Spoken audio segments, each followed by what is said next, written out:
Good afternoon, ARMS fans. My name is BrettWils, holder of this tournament, and today we've got grand finals carrying over from yesterday for you all to enjoy. Here with me in the commentary booth, we have Flipdo. Yo! And we've got Layla. Well, Matt. And we're just going to put on some games for you guys. We're going to commentate, and we should end up having a lot of fun. The players that we've got today are the best of the best, making their way through all of winners and losers bracket. All competing for, so far, a community-raised prize pool of $150 roonies. So feel free to contribute to that if you want to see them go home with a little bit more. Or just enjoy the show. But I'm going to go ahead and disappear into the ether. Flip, Layla, you guys got it from here. We sure do. Thank you very much. Also, it's also for No Kid Hungry, so it's also not just for the players, which, by the way, we appreciate every single one of you that came through, but also it's for charity. So keep in mind, there's a merch store. It's a way to be a part of the prize pool, and there's also the regular donation links. So just so you know.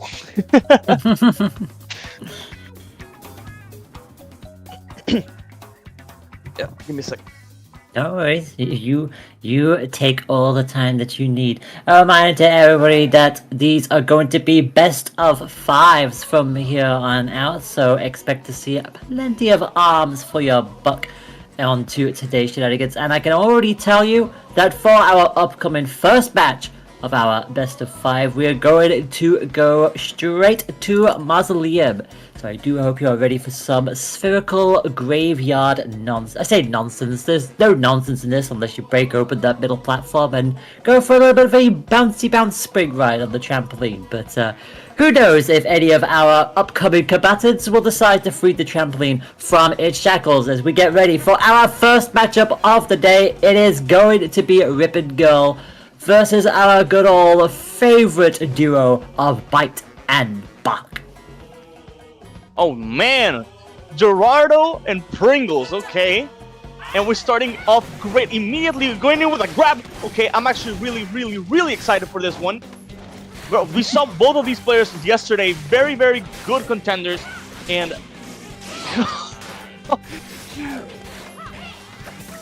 already struggling to keep up with the odds action, which, to be fair, it is fast and it's frantic, and it's why we love this game a lot. You're going to see our wonderful, lovely little doggo being the big assistants. They'll fire off that punch every now and then, but so far, none of which are hitting the target, but the grab from Ribbon Goal is absolutely going to hit that first big blow and already dropping Pringles down to half health. Dude, Gerardo going in grab after grab after grab. Bite and Bark is not a character that has a lot of doesn't, I wouldn't say has the best ability in the game, but definitely a character that can hold his ground. But against Ribbon Girl, who's one of the better characters in the game, it's hard. This is going to be definitely a different match. Okay. Yeah. See how agile and mobile Ribbon Girl is. It's why she is often very highly regarded at this stage of the competition. Just that sheer amount of movement tech, and of course the utility to back it up with the Burchuck, with the wonderful hot slaps. And to be fair, both bringing in the hot slaps, so it's a good pick, honestly, all around.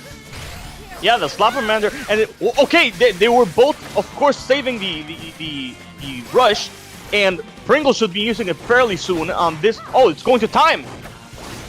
Yeah, okay, yeah. I'm probably going to time. Yep. I mean, unless Ribbon Gold decides to get a last second hit in, which he absolutely does. Yeah, it is a moment. It's a 0-second KO for Ribbon Girl, which, to be fair, she did have the advantage for most of that match once she got to that halfway mark, and immediately a reply from Pringles decides to bring in that little bit extra vertical coverage.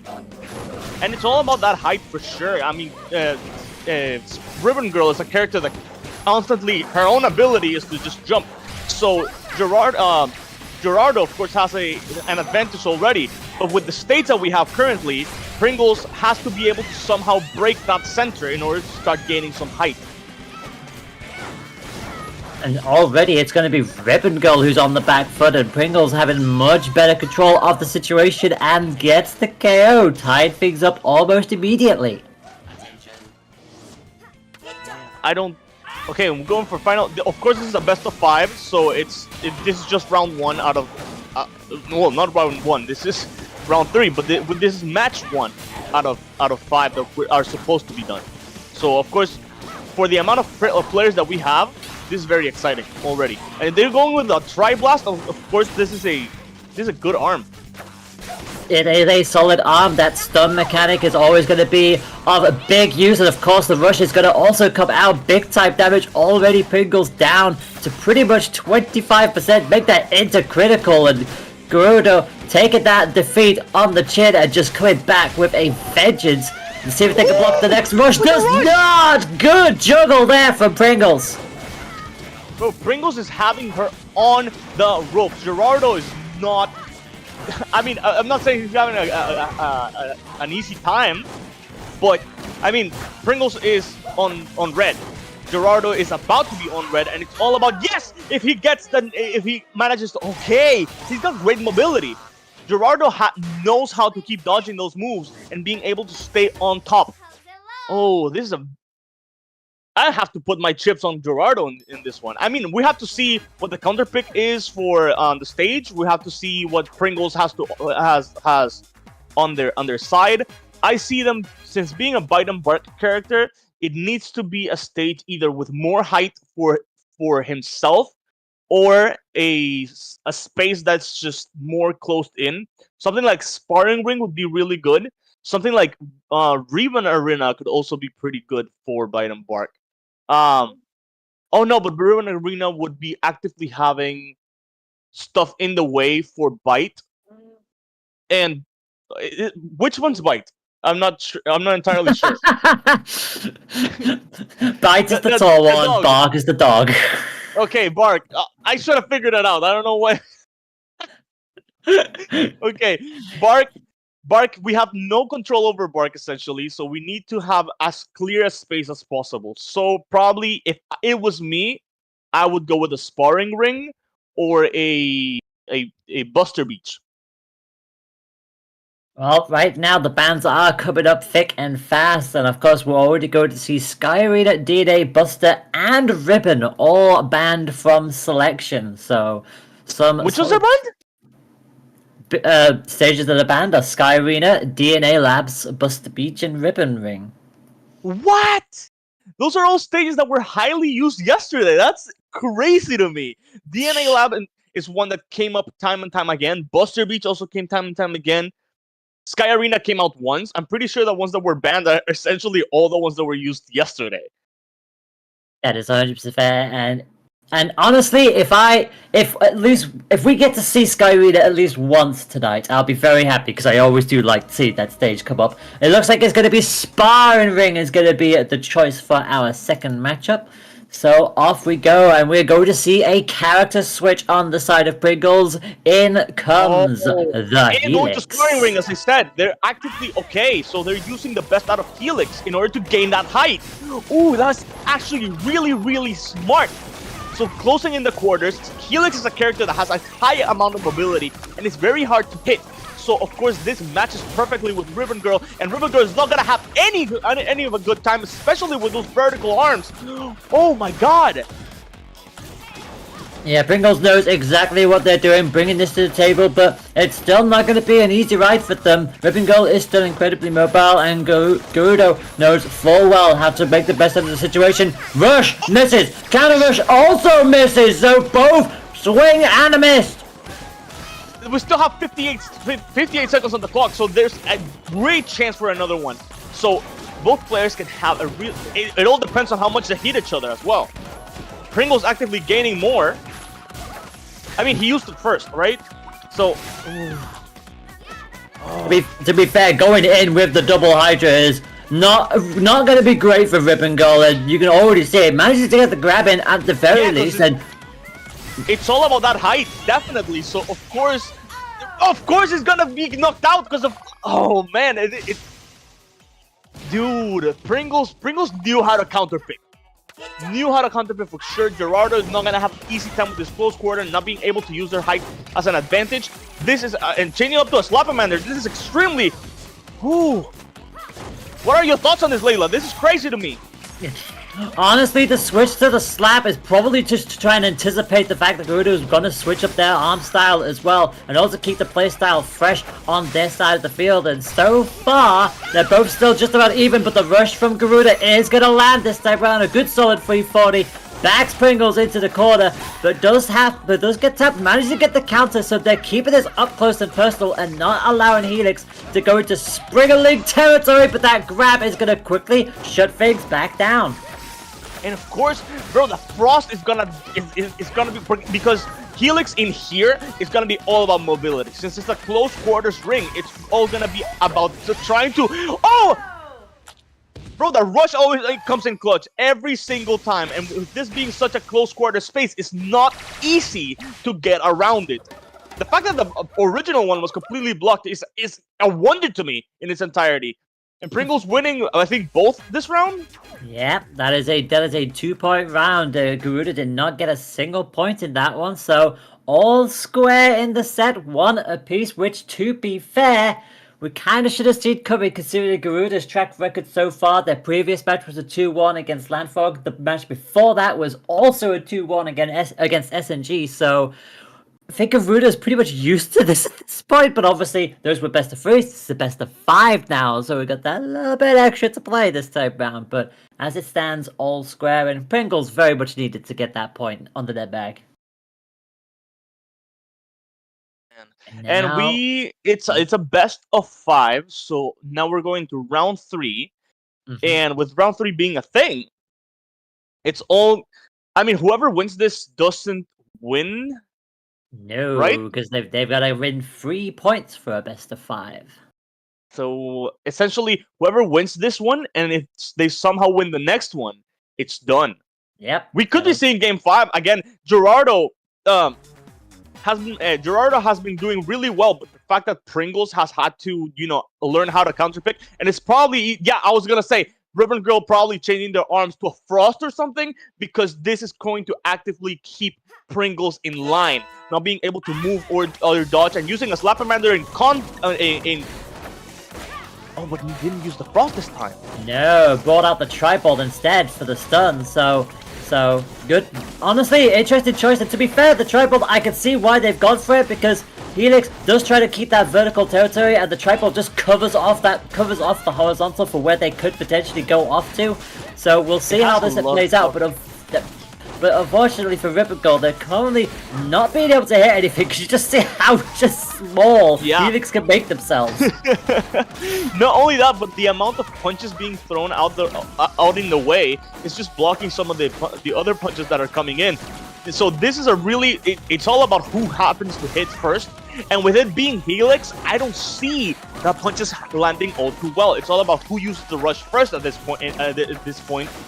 And I'm thinking that using that tripod, the Tri-Blast, well, it was a good idea. I think it's gonna backfire in some way.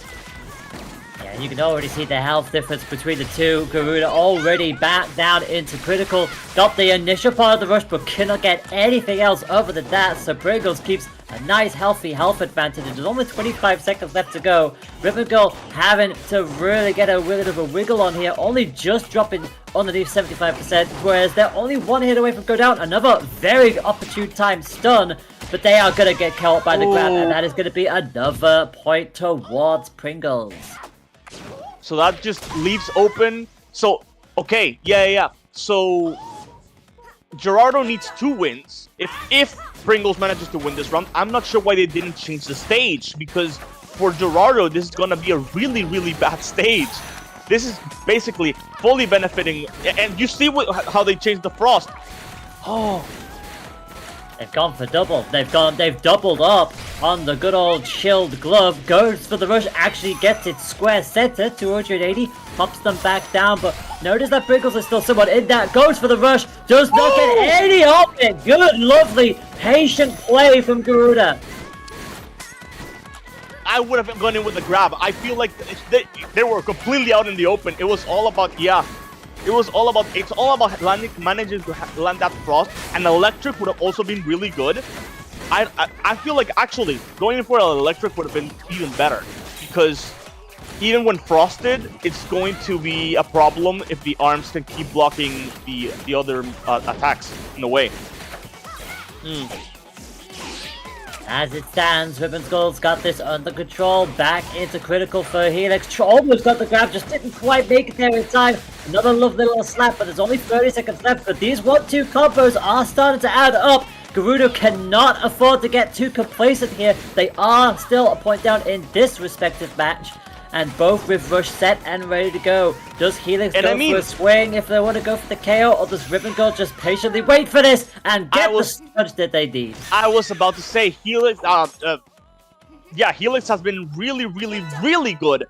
Pringles has been really, really good at just evading attacks with a nimble body. It's been really, really difficult for Gerardo to get a hit in. So of course, him being at a lower health than Gerardo is not going to be that much of a problem. The problem is not being able to get as many hits in, and I'm thinking it's all about the arms, and they're both going in doubles for this one, with both toasters and the frost gloves.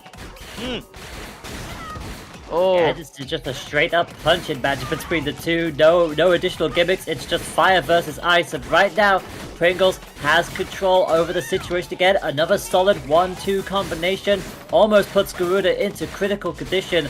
Just every single time Gerudo thinks they're finally starting to get momentum on their side, Helix just switches up their playstyle just that little bit, and suddenly it's trying to come back from behind yet again.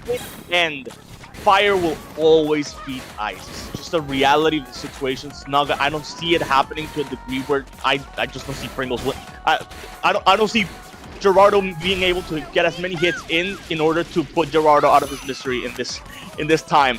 So it's all about Gerardo just managing to keep his cool for the remainder of 25 seconds. Oh. Just managing to dip at Pringles the best that he can for the 20 seconds is up. And gets the rush. I thought initially they'd missed the first punch, but Ribbonskull couldn't quite slide out of the way for the second one.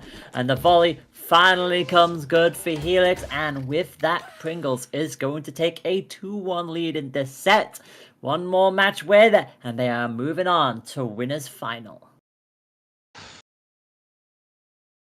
So we're on game 4, right? Game 4. Yeah, game 4. So Gerardo has to win this one and the next one. He's at a high disadvantage. I'm thinking it's all about changing the stage, and maybe if it were me, add a shock arm and then a frost like chakram arm. I'm not sure.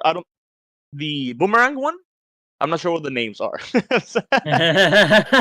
You are perfectly fine. What I can tell you is the stage. Pringles pretty much banned the same things that they banned in their previous options, and I can tell you right now, we are going to see for the first time tonight, Temple Grounds. Temple Grounds, okay. That's a bit of a small, wide stage with the 4 pillars, and again, being able to cower behind is going to be really good for Gerardo's. Yeah, specifically, definitely, because being able to, with the amount of mobility that Ribbon Girl has, being able to cower just behind for a quick second behind the pillars is gonna make a hell of a lot of a difference. As for, Pringles just being as nimble as he is, doesn't really need it with Helix, so for him, it's not gonna make that much difference. Right now, it's pretty much going to be even Stevens at the moment, both bringing the slap for that curved utility around the pillars. You always kind of expect to see that at the first part of Temple Ground. Ribbon Girl going to go on the offensive. Didn't quite get as much as they'd like to, but 75 is certainly better than nothing. Another lovely little poke from the Hydra, not charged this time round, so Ribbon Girl can breathe a little bit of a sigh of relief. So the health position is still somewhat balanced here with 50 seconds to go. Now it's Helix playing it cautiously. Ooh! With a nice block, and then with a quick little jab. Gerardo has been playing it pretty cautiously, going in, just trying to stay ground, which is very, very not in part with what Ribbon Girl is, but managing to keep his cool and just being able to weave the same way that Helix would. This is looking to be a Gerardo game.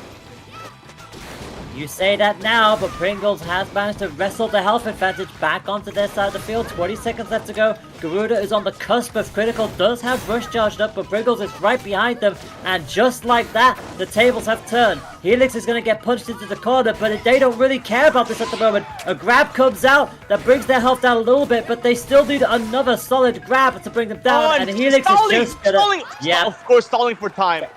Oh, that's very interesting. I love that.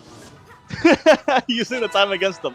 Because, of course, Pringles was never going to... I mean, I'm not going to say never, but it wasn't possible to get it chipped down enough for a timeout or for a knockout itself in terms of, Pringles in general.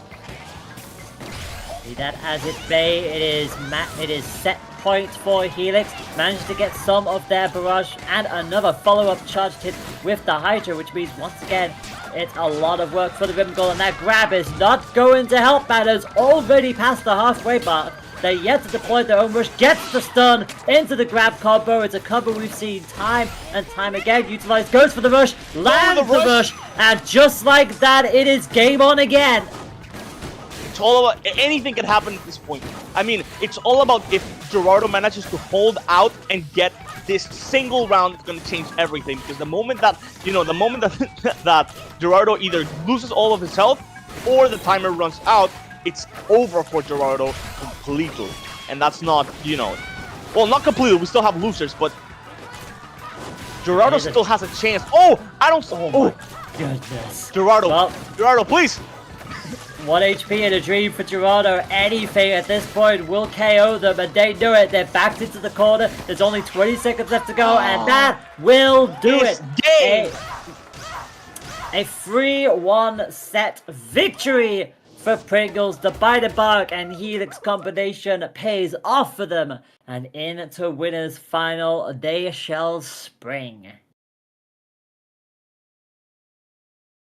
Man. Honestly, very solid. That was really, really good. Honestly, I would have wished that somehow, because I love underdog stories. I said it last time. I'd love to see David and Goliath and just being able to pull through at the last moment and get that last knockout punch when everything is on the ropes.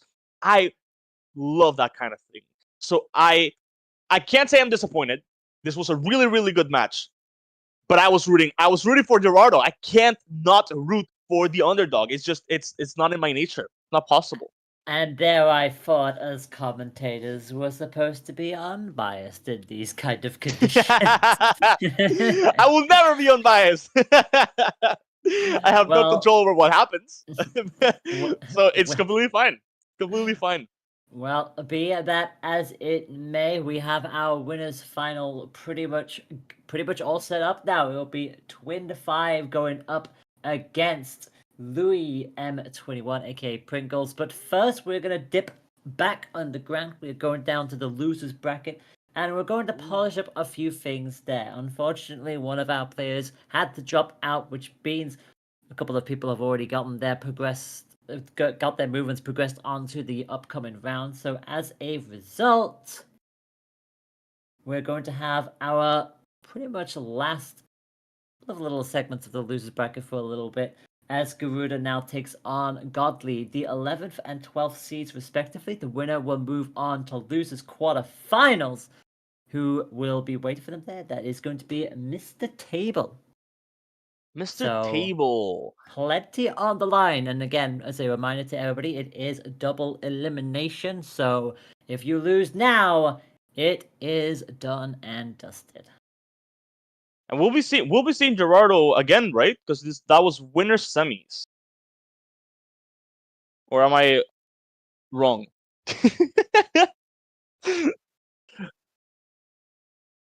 Yes. Okay. Gerardo versus Meow. Okay. Very, very okay. Meow did really, really good yesterday. Meow had a really, really good master mummy, I'm pretty sure. Master mummy. Is that Anasu Arms in chat is saying Slap is very popular today? That is very true. People have been using Slapamander. We didn't see it as much yesterday, but it may be. We should be keeping score of like what's the most popular arm for today. Oh my gosh. Yesterday was the toaster. I can tell you that much. It was the toaster. Everyone got a toaster. Some people were doing double toaster. There was a lot of stuff going on. That's the beauty of arms. There's such a variety of combinations that you can bring to the table, and you more often will see the usual picks like the toaster. You'll see some hydras, some slaps, the tri-bolts. They're usually the main ones that you see come in, but sometimes you'll see a little sprinkling of interested ideas, a little outside of the conventional thinking, and it's always welcome to see that. And that goes the same for the characters as well. Everybody has their own respective playstyle. Yes, that there are some characters who are better suited for like the meta in terms of shenanigans, but every now and then you'll see somebody bring out Biden Bark. You'll see somebody bring out someone that doesn't really make that many appearances. And that's always fun. I mean, you play your own way. Yesterday we saw, I think, very, very little of the DLC characters per se, because they're not really DLC, but still downloadable content. We did see one Lollipop, and we saw a Misango. No, yeah, we saw Misango, I think, and we saw Max Brass, and that's it. Everything else was base game, which is very interesting to me. Damn, Max Brass actually making an appearance. Who'd have thought? Yeah, Max Brass, I think, came in twice yesterday. And that's just what we saw, because, of course, it being 32 people, we didn't get to cover every single thing. But today we are covering everything, for sure. Today we're covering everything, and we're going in with Meow and Gerardo. Meow bringing in Max Brass, as we just said. Very interesting. And we're going into DNA Lab. Okay. Yep. So DNA Lab, you're gonna see the nade on the the nade and the as you rightly said. It's gonna be the nade coming in first. So those of you who do not know the arms loadout, that nade is gonna be that big old explosive. It's unguided. One of the like 2 or 3 arms that are like that. You're gonna have to do that all manual, whereas everything else is somewhat honed in. And of course, Brass's big old buffs. The second they're up there, they're gonna pack a much harder punch. And of course, also with that ability of if they do jump into critical, they become perma-buffed the entire time, and it's always intimidating. And this is something, again, DNA Lab was a super popular stage yesterday, and Meow was someone that was using it a lot. You got to see it when he got Max Brass out, and Max Brass, he used it not only because it essentially you can cower behind it, and it was really, really good for him. But also, if he needs to, he can just easily break it with his buff-ass body. And he's getting in that grab, which is something that Gerardo, even though he has Frost, hasn't been doing. And it's very interesting to me. Yeah, to be fair, DNA Labs is such a big arena as is, and the tubes do not help, which is why you always see somebody bring a curved utility into this. So, Ribbon with the slap, and of course, the freaking Riing for Meow. But honestly, at this point, it's a big mountain to climb for Gerardo, back pretty much into the corner. And that is always a dangerous spot. Arm weak and down on the right-hand side. Tries to get to the table and the knock, but there's still a lot of work to do in the space of 10 seconds. And Max Brass is in a comfortable position, gets the freeze, but they're just going to shield it at this point. There's nothing Gerardo could do. Waste the rush. Going to break both arms, but it'll be too little, too late. And it's going to be the point initially for Brass. Gerardo, the only thing that I'm seeing Gerardo has a weakness in is the points in which can be used to grab. There are really, really good moments where a grab would be really coming clutch, and just doesn't use it, and just tries to break through the shield with regular arming, and it's not gonna work. You see the arm switch for Meow, drops the nade for the roaster, and big time rush damage, 325. Garuda already down to halfway. Stun, grab combination. Brass is on fire here. Gerardo's going to have to start using the little helixes to cower as much as they can. They have 64 seconds on the clock and very, very little health, and being able to, of course, also getting rid of that rush at the end of the last turn was a big mistake for them, not only because they completely got wasted, but because they could have used it at the beginning of this round. This match is all going to be about the ability to not get hit a single time, and Gerardo's doing an incredible job and still has that rush there. Keep, just being able to use it afterwards. Yeah, and there's just that little extra graze every now and then, but Brass now with Rush charged up and ready to go. 30 seconds left on the clock. Trying to go for it, trying to bait them out, but again, yeah, the shield up again for Brass. And down on the right-hand side, if only they can hold on to the Rush there. And a swing and a miss. Brass gets the point and leads this set by 1-0. It was a great moment for a grab once again, and right at the end, it would have been such a clutch. I just don't see. In my mind, I don't understand. I mean, maybe I'm rooting for Gerardo. Gerardo, you got this, my guy. I mean, as a Meow, a fellow Master Mummy player, and a fellow what's the name, Max Brass player, who's been playing really good Max Brass during the last couple days. I can't help but empathize, because I also play those characters. But Gerardo, oh, man, I want to see him get that W.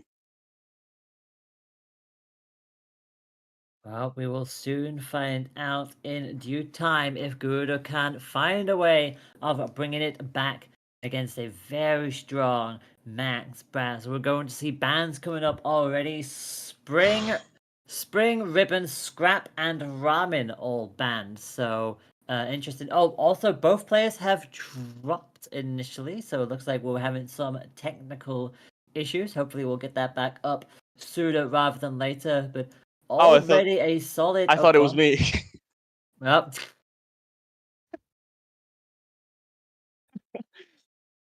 Yeah, you're fine. No. Oh, yeah. Okay, yep. Goddamn. Let's see. Let me leave. Come back quick. This is what I was afraid Just as a of. reminder for everybody, it is not an FGC event without technical issues or the stream starting late. We started on time today, so we're 1 and 2. 1 and 2. Let's see. There we go. There you are. I mean, back. glad it hasn't happened during matches, but I was saying earlier, it's my Meow and Gerardo again. Same loadout. I think they maybe changed up the arms. That's what it can be. Oh no, they look to be the same. I was gonna say Brass has got the same arms. Of that there is no doubt. Garuda coming in with the hottest of slaps and the tri-bolt. We are back at the 8A Labs for round 2 of our next losers round match. Oh, and exploding the grenade arm on his face, Gerardo. Because you keep seeing him go for the side that has that arm. Very, very smart. Drew Gerardo playing a great game with the grab, as I said. Woo! This is really, really good. Yeah, already a lot bit more consistent hits here from Gerardo, but Brass is going to be patient, gets another stun. Wasn't able to capitalize on it this time round, but both with Rush available, and another hot slap find its way through. Brass goes for the swing first, lands with a 310. Gerardo should get that rush out now, essentially, because it's all about, being able to match it to your opponents in order to be able to counter rush. It's always really, really good. So not using it at this point, I feel, unless you're trying to match it again, by not using it. I think what Gerardo is waiting for is to try to get them down into KO ability and then fire in with the rush. Unfortunately, it is a swing and a miss. It's going to be chip damage and nothing more. And Meow knows that they've got the advantage now. Another quick little grab in the sky. And that puts Garuda into critical. Meow has rush set and ready to go. There's only 20 seconds left on the clock. And both are into critical, and that is where Brass is at their scariest. Watch that one hit straight through. I mean, as we were saying yesterday, Max Brass looks, once they get below 10%, they start looking like a really, really very, very scary final boss character, which is what he is for this game, until, Dr. Coyle appeared. Well, of course, because she is unstoppable! Sorry. Anyway, Brass is gonna come in with... Well, no, gonna come in with nothing. Yeah, Ribbon gets the grab, not Brass. Dude, this might just be Gerardo's round. I'm just saying, it's all about, the pressure is on. being able to explode that arm, the one that's always just right there waiting because it's always charged with this ability, and being able to block that rush, dude. Gerardo's having back here. Getting that rush, oh, but it's always. I don't even know. I think Meow's just really, really good at blocking those arms. Yeah, it's going to be chip damage and nothing more again, although Meow is almost into critical, but they won't worry too much about that because they know full well what Brass is capable of. Arm weak on the left-hand side. That is going to be a detriment to their cause here, and Ribbon Girl can keep this up, gets the grab, and is going to tie this up initially. They have another chance to tie this setup. That was a really, really good clutch because, again, Max Brass with that minus 10, below 10%, it's all about just, you know, being able to, now that he is at super, super, super strong, it's all about, you know, being able to not get hit because that, just because they're in red doesn't mean it's over. Going with a rush. Big old 310, bulks up as well. There's no tubes to hide behind. It's just an open field at this point, and Ribbons Girl's got to use every little bit of that hot slap to try to find their way around Brass. And so far, they're keeping themselves in contention. They're just looking for an opportune moment. The rush gets it. Finally gets it. I think Gerardo's done the rush like 6 times and hasn't landed a single time. But capitalizing the idea that he was on, Meow was still on the air. But the thing I've learned, Meow learned from last time, yesterday, when, you know, he changed out of his chakram arms because there were no helixes anymore, and so that backfired, and he seems to have learned. But regardless, he cannot capitalize on the helixes and thus does not get the dub this round. So with we get oh, so that's how many games? That is just our second game. Nice. It is 1 apiece. It is all square in the set. Ribbon Girl finally managed to get themselves back into contention, finding a wave around Brass, capitalizing on a little mistake here and there. They've both made their fair share, but they are both exceptional players at this caliber. They've gotten this far into the tournament for good reason, and now it's just about continuing to adapt to every little change that each other brings to the table. And we are already going to see bans popping on up, Sparring Spring, Mausoleum, and Sky Ban. We are heading to Temple Grounds. The first time in the set. We've seen it once already on stream. Gerudo did not do as well as they'd like to in Temple Grounds last time round, so we'll see if they can bring a little bit better game plan to the table this time around as they both lock in their respective characters. It's going to be the same as usual. Are there going to be any arm changes? Yes, there is. Look at Brass's side. We got a bub. Ooh. Oh, with the bird. Okay. So Gerardo keeps their arms at the top. Oh, the block grab and then another grab in?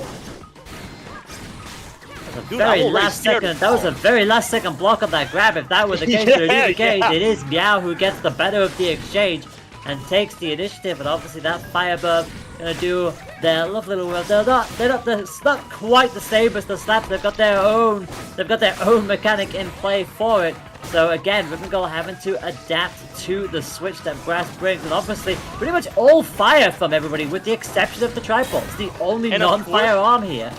And of course, having to, you know, stay on the defense essentially. And Gerardo clearly is trying to go in for the offense, but Meow has just been so good at keeping on that offense. And as you know, the best defense is a good offense. So Gerardo is going in, punch after punch, and just trying to you know, fall back whenever needed.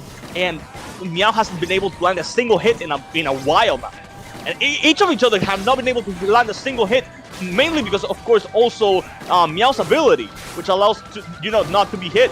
This is gonna be, oh man, Gerardo managed to you know, keep dodging every single attack, and of course with that tri blast, this is going to be, you know, there's no place for Meow to run, and it's all coming down to that ability. Well, 15 seconds left to go. Gerardo does have the lead for the time being. They're backed into the corner, managed to wiggle their way out. Ooh. 10 seconds on the clock. They have the health lead. This could very well go to time, and it absolutely will. Ribbon Girl will just go all the way to the corner. They won't have to worry about too much here. Gets the shield up, and that will do it. They will win on health difference on time, and nothing Brass could do about it there. Just too far away. I was gonna say, if he used Rush, maybe he could have, you know, put it to a nice degree, but also they're clearly saving it for this round, which is probably more important. Being able to get more than one rush in a single round is very important. Yeah, you capitalize on what you can with that, although those tri-bolts are putting in the time. Every single time Brass starts moving forward, it's either the bolt that stuns them or a charged up slap that immediately robs them of it, although they are managing to get their fair share of exchanges here. Another stun, but Brass rushes through it! 335 and Gerardo back under control. Oh! You know, going over the grab, that was... Okay, that's crazy. This is crazy to me. Absolute insanity. A cheeky little punch from Brass. That health gap is starting to come down, but another lovely roasted charge hit. Here comes the rush, but it's going to be chip damage and nothing more. It breaks a little bit, so a tiny bit of damage, and the arm's still weak on that left-hand side. It doesn't fully fade away, so Garuda can continue the offensive, but Brass shuts them down. 1 HP and a dream for Ribbon Gold, but gets the grab. That'll take them into critical. Can Gerardo make it? I don't know. Anything can happen. Oh, and gets the knockout. Ooh, of course, being over beneath 10% is going to be very hard because Max Brass is just that much scarier. But we're going to final round. At this point, anything can happen. I feel like Gerardo has only gotten better as we've seen, as the sets have gone, and I don't know. I legitimately have no idea what's going to happen. Another lovely little exchange from Ribbon. The rush comes out. They try to get away with it. Just about does so. The arm is weak on the left-hand side, so could be very worrisome for them, but they manage to get away with it. Keeps their distance, and now they can think about going in and maybe grabbing a rush of their own. Maybe a grab first for good measure to break that health down just a little bit. Another bolt stun into the rush. Good combination from the Ribbon. Okay, it's good that it didn't go below 10%. He needs to be able to get a couple grabs in. Constant, as I said, a couple grabs in behind one after another, because if he manages to get that ability, it's going to be very, very bothersome because there's just no time to be able to just stay grounded. No need to recharge those arms, and also hitting harder. This is going to be bad, especially if he gets in that rush. And he's getting in that rush. I feel like I'm a clairvoyant here. Holy... Yeah, Brass in full max charge mode, especially on a map like this. The second they corner you, you have two options: block and get grabbed, or just get completely rushed on. At that point, Brass is just a wall, and it's very difficult to fight back from that. Garuda did their best, but unfortunately, he's not only a wall, he's a war machine. That's crazy to me.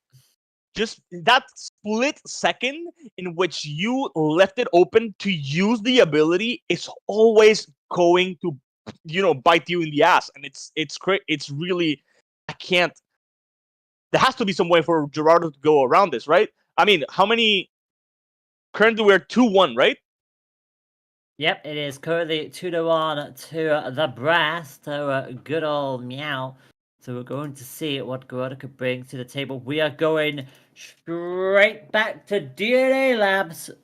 So we're sticking with the pillars for this set. We've had DNA Labs twice, we've had Temple once, and we are now having DNA Labs for the third time. Could it be for the final time in this set, though, as Ribbon Gold looks to try to take the advantage against Brass, and Brass, I believe, is bringing a Hydra to the ring.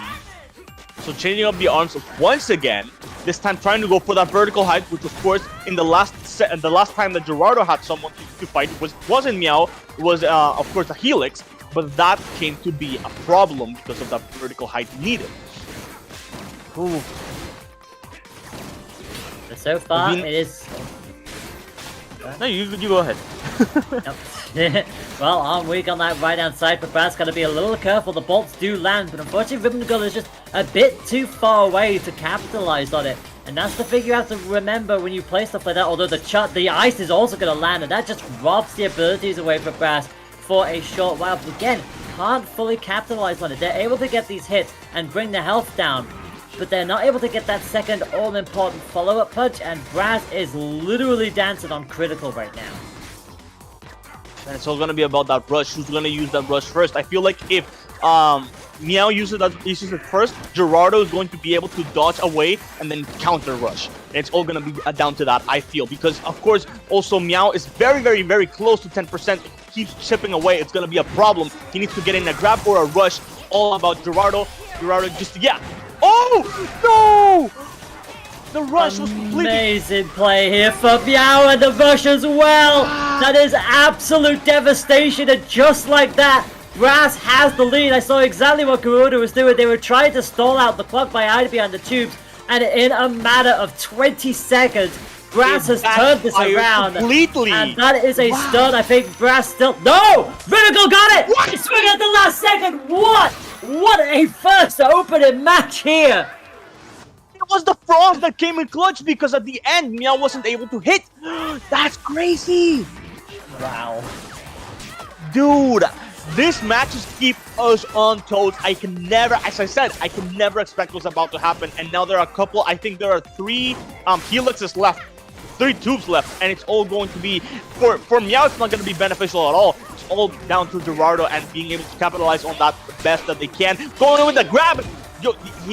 Okay, Gerardo has to start being able to manage, keep count of Meow's health, because the second that it goes over that below that 10%, it's going to be hell. So he's going to have to be able to learn how to chip away while still being able to see the movements, and that's going to take a lot of brain power. I don't know if Gerardo can... Oh, Jesus Christ, that's a lot of power. I don't know if they can keep up. Layla, what do you think? I'm crazy here. I don't know what's happening. Well, what's happening is another swing and a miss. They both get the trade on the knockdown. Armwing on the left side, broken and down. Ribbon Girl is coming back to this pressure quite nicely and gets the grab as well. So Brass is the critical. And now both into critical. Neither of them have rushed to it. Really just comes down to who can nail that finishing blow. Brass has the full perma and does get it. And ties it up yet again. Round 1 here. Round 2. Round 1 for Meow. Of course. Oh. But both playing at the defensive at the end there, and you can see that Gerardo's starting to learn about, being able to get those grabs in by the end. That's very, very nice. I cannot help but root for Gerardo. He has the rush. He's being hit with the rush, but it's all about whether he can get in those hits while still being able to keep in mind the amount of power that the amount of health that is being left on Meow. Yeah. You have to remember the pressure is very much on Gerardo here. Remember, it is 2-1 in the set. Brass only needs one more victory here, and they're through. Arm weak and down. And that is going to be a detriment for Gerardo. They do have rush. Goes for it. It's going to be chip damage. No. We'll at least break it for a little bit of damage. Yeah. But unfortunately, with that, the more you wail on the shield, the quicker it charges up the rush for the other player. And Meow is now set and ready to go with one of their own. Oh no, it breaks up. No, he was trying to use, Gerardo was of course trying to use the tube as leverage, and then of course went in with the rush and completely destroyed it. Completely meaningless. Zero was not even there. Gerardo now, oh no, Gerardo! And that's gotta be that, my friend. That will be that. I believe that is 3-1 in. Yep, that is 3-1 in the set. That is Meow through to the next round to losers quarterfinal. And as a result, it is going to be the end of the road for the wonderful Gerardo. Put up an amazing display on both of the sets that they were featured on today. But unfortunately, that is going to be where their journey ends. Fantastic showing, though. Here to all our fallen comrades, I salute you. But now, of course, Meow goes on, and we're going back to winners, right? I believe so. We are going all the way back up to winners final. It is going to be Twin Drive versus Louie. So it is going to be the top seeds, seeded number 1 and seeded number 2, respectively, will be going at it. And this will be the first time we see Twinned on stream today. They've had 2 2-0 victories, one against... No, wait, sorry, no, my bad. They've had 1 2-0 victory against Cookie, and they had a 2-1 victory against Hanukkah. Their match with Prince unfortunately did not go ahead, which is why they are already here into winners final. The winner of this will move on to the grand finals. The loser will drop down into losers final for another chance to get themselves into the grand final. So plenty of action still to come here as we await winners final. And we haven't seen Twin. I don't think we saw Twin yesterday, so we're getting something new. I know that he played Hanukkah. We saw Hanukkah yesterday, and we also saw Mr. Table yesterday. So that's gonna be that's very interesting to me. Oh, Pringles is here. Yes, because that's. Didn't notice. It's okay. You are absolutely fine. You have to Oh, remember man. that people's challenge names do not always match up to their in-game names. That's true. okay. That's true. What's this thing? Do you happen to know anything about Twin? What does Twin usually play? I'm not familiar. You're more of a veteran than I am. Call it be more of a veteran, but I haven't commentated on ARMS for about 2 years now. So Oh damn! I haven't commentated in like a year or so. yeah, and also you have to remember that my knowledge is mostly on the EU side of things. So on the NA stuff, it's a bit more flaky. It's okay, Right, gamers. right. The producer has you in this case. So Twinned is going way back in the scene. So former #1 of North America, primarily plays Twintel. We should be in for a really fun and interesting match between Twinned and Pringles. That's very, very. Oh, and again against Pringles as well. Yo, Twin being #1, North America, very long time. I know that yesterday we had some players that have been around since the very beginning, 8 years of experience.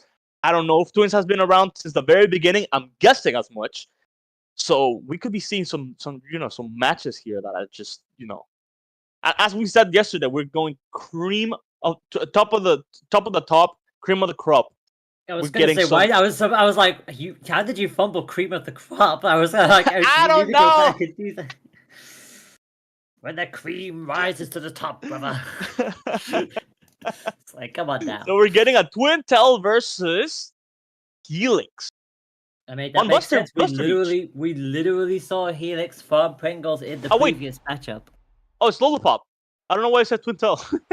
Why did you? It's Lollipop. You probably said Twintel because you were thinking of Twin. So I'll excuse Producer you. note: I just know that he used to play Twintel. I didn't watch all the old vlogs ever. I apologize to the audience and the community. Anyway, gameplay. Wow. Gameplay wow. Gameplay wow for sure. Quote of the day. Anyways, of course, Twin has vertical arms, which are gonna be a problem for Helix, which is all about that vertical ability.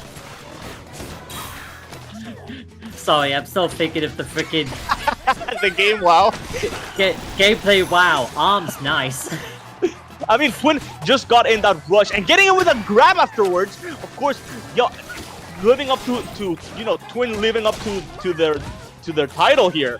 But of course, Pringles also getting in that grab. It's all about being just with Helix. We saw the Helix earlier, just being able to be as nimble as he can be. But with Twin, this is gonna be a little harder. It's all about whether they can last as long as they have. They still have 42 seconds to put in Twin below 10%.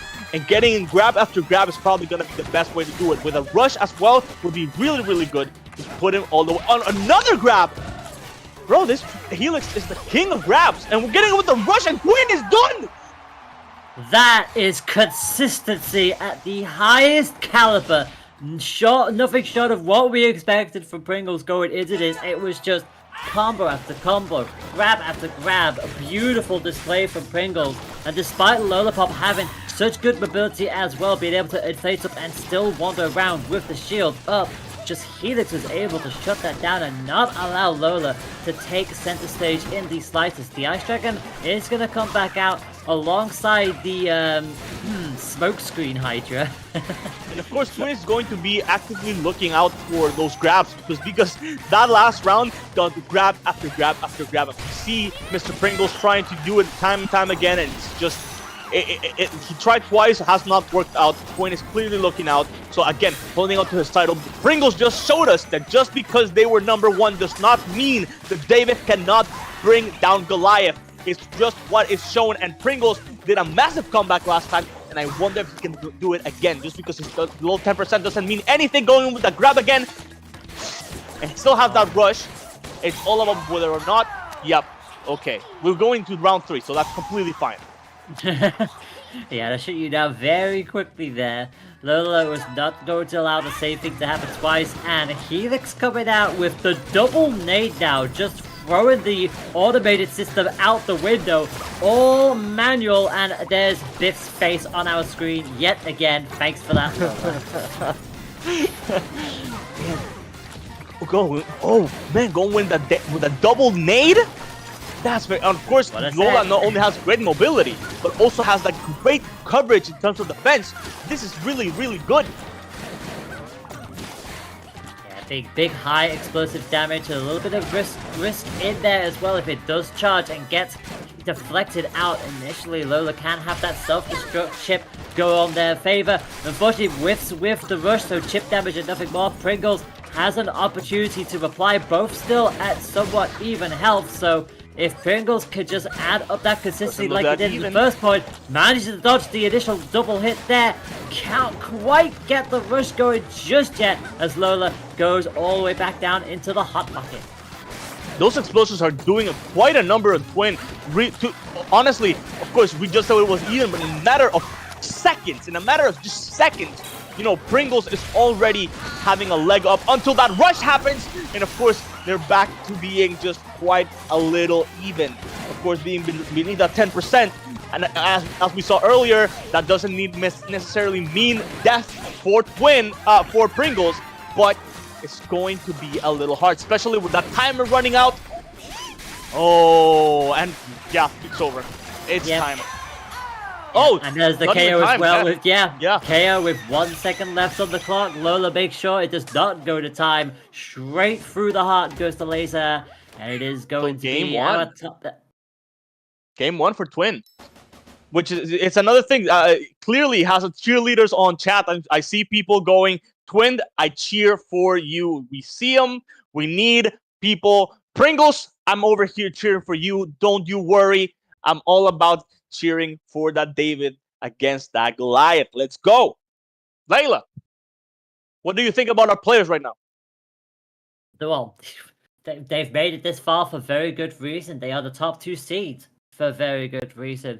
And we're going to see Sparring, Spring, and Ramen take it out of contention. Go on, I dare one of them to pick Sky Arena. Go on, do it. I freaking dare you.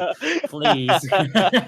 Anyway, I mean, Sky Arena wouldn't be bad for Pringles, honestly. It has a little bit of extra height, which is something that clearly is going to be needed, because when you release that vertical ability while in the air, it just allows you to be over everything else. And so being able to get that extra height is going to be good, especially because Lollipop has those specific arms that are vertical. So that's going to be a problem for Pringles. But that being said, we're not going to see Sky Arena. Instead, we're going back to Spherical Goodness. It is time for Mausoleum. Now, we did not see the trampoline come into play last time round. I can definitely tell you both of these characters will not mind if the trampoline comes out to play. So be very wary about where your grabs are going, my friends, as we go into game number 2. And with the amount of grabs that we saw from Pringles last time, could very, very well just break the stage. And it's all about, I mean, I don't think Twin has gotten in that many grabs, but being able to dodge as much as, not only dodge, but being able to block as many of the attacks that Pringles goes on out of their way. Lollipop's been such a formidable opponent for this Helix over here, and now getting in with a rush, it's gonna be a problem for Helix. Helix has got to make that comeback, maybe even break the center of the stage would be really good for them. See if they can at least hold on to that as much as they can. Pringles already into critical, does have rush available, but will likely hold on to it for the next point at this stage, because Twin has such a commanding health lead. Only just dipping into 75%. Never mind, that explosion sets them on the cusp of half, but it is going to be another quick little shot. We just see it that, you know, Helix manages to hold his ground, but it's just with how nimble Lollipop happens to be, and getting in with the rush immediately the second that it's possible. That's really interesting to me. And of course, keeping up with those nades, being able to hit sometimes with the explosions. The explosions have been managing to chip away at Twin's health very, very much. So it's all about whether or not he can actually get those hits in, which is going to be a problem again. Lollipop on display.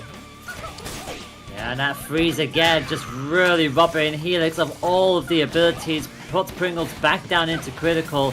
And it's a big mountain to climb for Pringles, managing to get another quick little knockdown off their road, and is getting right up in Lola's face. A little bit of a crack on the platform, but I don't think it'll be enough to turn the tides of this battle. And indeed, it will not. A straight 2-0, both in game and in the set. I think the Mausoleum pick was probably worse for Pringles because that just put him at a disadvantage with that height again. Again, they have the vertical arms. That's going to be a problem. They need a stage that allows them to get that little bit of extra height. Sky Arena would have been good, which now that I'm saying it out loud, it seems that, Twin can just ban it real quick so that doesn't happen. In fact, we are going straight back to Mausoleum. So same ban, same pick. So we are going to see... We're going to see it again. We're going to see if we're going to have another slight change of pace from Pringles. I mean, so far they are getting hits in. It's just they're being shut down so consistently, and we are going to see a character switch. Out goes the Heat. Out goes the Helix. Yes, as you were saying, we're going into Springman. It's very, very interesting. I was thinking a character switch would happen, but I wasn't completely sure. And now being able to completely, get rid of with the ability, getting rid. Yeah. Oh, that's a really, really smart pick. Very good pick already, and especially with the gloves that they're coming on in with both fire elements, the good old toaster, and the hottest of slaps, and already putting in the work, bringing Twin almost to the halfway mark, not quite there. But Twin will adapt very quickly, as we know that they are capable of doing so. And the trampoline is out immediately! Which didn't happen last time. In fact, hasn't happened a single time that Mausoleum has been out. So, as opposed to yesterday. Yesterday, it did happen, but not today. And now he's got Slapamander, he's got Springman. Not only that, but, Pringles has to get the dub this time. Has to. Because if he doesn't, Twin gets that 3-0. And that's not gonna be good. We need our little David here to get. Oh, he gets the grab in. This is looking bad. Pringles is probably not gonna use the rush either. Yeah, I was gonna say. I saw what Twin was trying to do. Tried to go for that very cheeky rush juggle. Didn't quite land it, and now it opens up for Pringles to get the rush of their own. 360. They are both on 1 HP. The laser does not fire it. 13 seconds left on the clock. This is nip and tuck. Oh, weak on the right hand side, but it doesn't matter. Lola gets the hit in at the last second. Incredibly close shenanigans. That was so good. 1 HP both. That was really, really clutch. I don't know how I wouldn't have used the rush, but the fact that he had the bravery to use that rush, that's really, really, really, really good. Oh man. Pringles. Go ahead. Oh, I was gonna say that grab again, well timed. Every single time Pringles starts to go on the aggressive foot, just gets shut down by Twin, either with a rogue hit with the vertical, or the grab as they come in with a second one. Both with rush. Lola goes for it first. Chip damage and nothing more than that. Immediately backtracks, gives themselves a little bit of breathing space, gets clipped by the slap, and now Pringles again coming on in. See that they can force an error out of them, gets the grab in, off just past the trampoline. You feel like the rush will come out at any moment here from Pringles. I feel like I'm one of the viewers. I feel like I'm a spectator. I have something to forget. I have to be commentating because this match is just so good. What is happening? Pringles can use the rush at any moment, and he has the lead. He has the definite lead and might just save it for next round. There are only 35 seconds on the clock. Anything can happen. Last time we got a massive, massive comeback from Pringles, so it might just happen for Twin, and it's all about who uses that rush now. Yes, Pringles goes in with a rush and managed to get 1 hit in. Very interesting. Pringles now, Twin knocked down, Pringles frosted. I don't know what's gonna happen. Layla! There's only 50 seconds. Rush comes out. It'll be chip damage. They are both again 1 hit away from going down. Twin has health lead. Twin has the set! It is going to be a straight 3-0, but that will not tell you the story of how the third match of that set went down. Incredibly close from start to finish there. But it is Twin, the #1 seed, who books their ticket into Grand Final. That second round was essentially a retweet, hell, a remake, a good made remake of the first round. It happened pretty much exactly with much hype than the first one. I am very livid with this last round. Oh, come on, you can't be that mad. It was exceptional gameplay from I'm not the mad. pair of them. I'm not mad whatsoever. That was great. I was, of course, rooting for my man, but in the end, you know, Lollapop had to come out with the win. It just happened. Twin being the veteran #1 in North America, former #1, I'm pretty sure. I don't know if they still hold that title, but got that win, and might just be with this being Brett, the BWCS. This is the biggest tournament of ARMS in the last few years, so this just tells us that they might just make it to #1 again. #1 not only in North America, #1 in the world. And whilst we sit on that for just a little bit, we are going to get ourselves ready for what is essentially losers semi-final. We are into the top 4 stage of this competition. We have one person booked in the grand finals. We have one person booked into losers finals. Whatever happens, Pringles will finish either 3rd, 2nd, or 1st. A podium for them. But who will join them to contest the podium positions? Will it be Mr. Table or will it be Meow? Seeded number 12 versus seeded number 7. A place on the podium up for grabs. Dude, it's on the winner is on the table for Mr. Table and Meow. That didn't take you long to make that pun. I wonder what the stage is gonna be. I know Meow's again disconnected. Give me a sec. Again, I know exactly what Meow's gonna play. I'm not sure what Mr. Table's gonna play. I don't remember from last time. Let me join in real quick.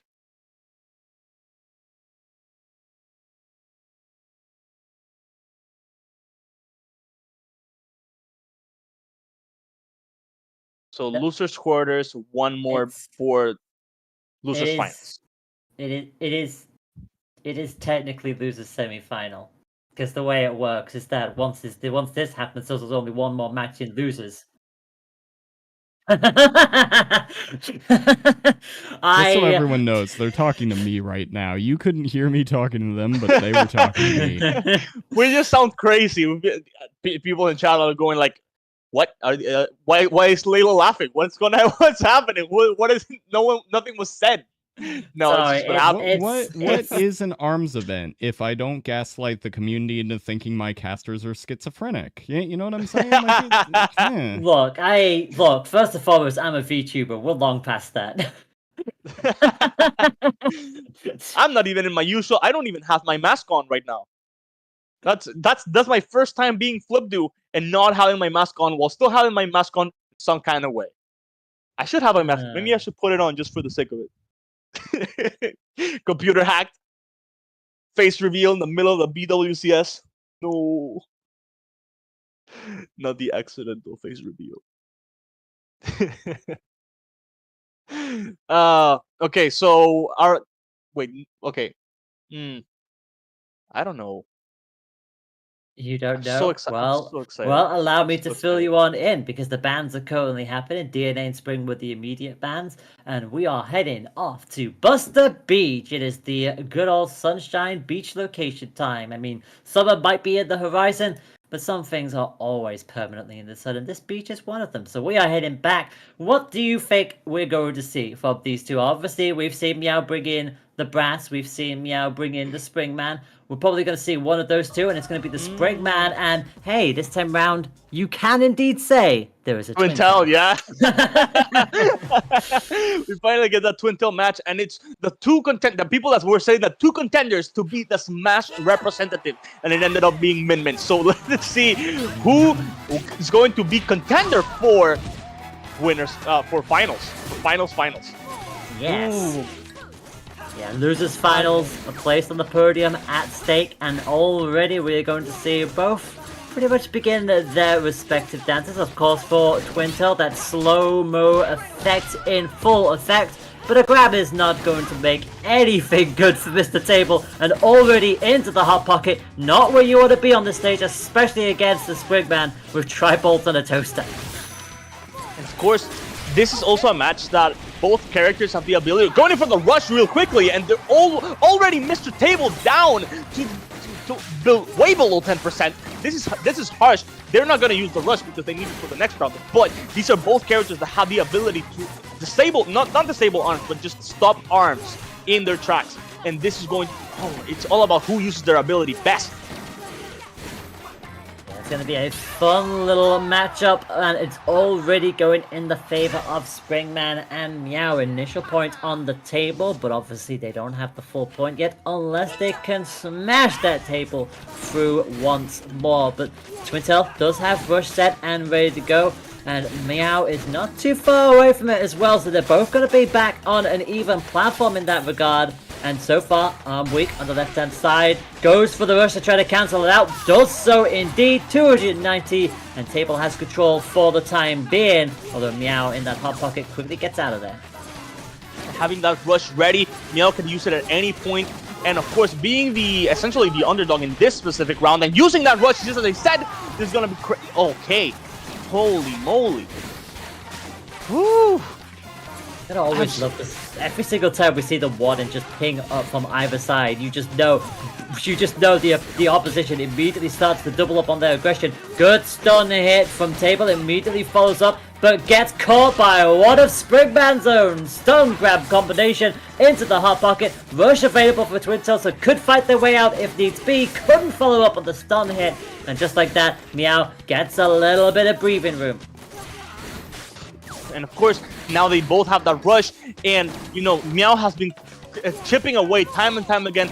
Just because they were below the health does not mean they were out for the running. And it seems to me Meow might being able to completely get rid of every single arm, that not only dodging it out of the way a little, but with that rush, okay, but it's all about that one last hit. And that grab, it's done. It's over. It's done. Holy, woo! This is crazy.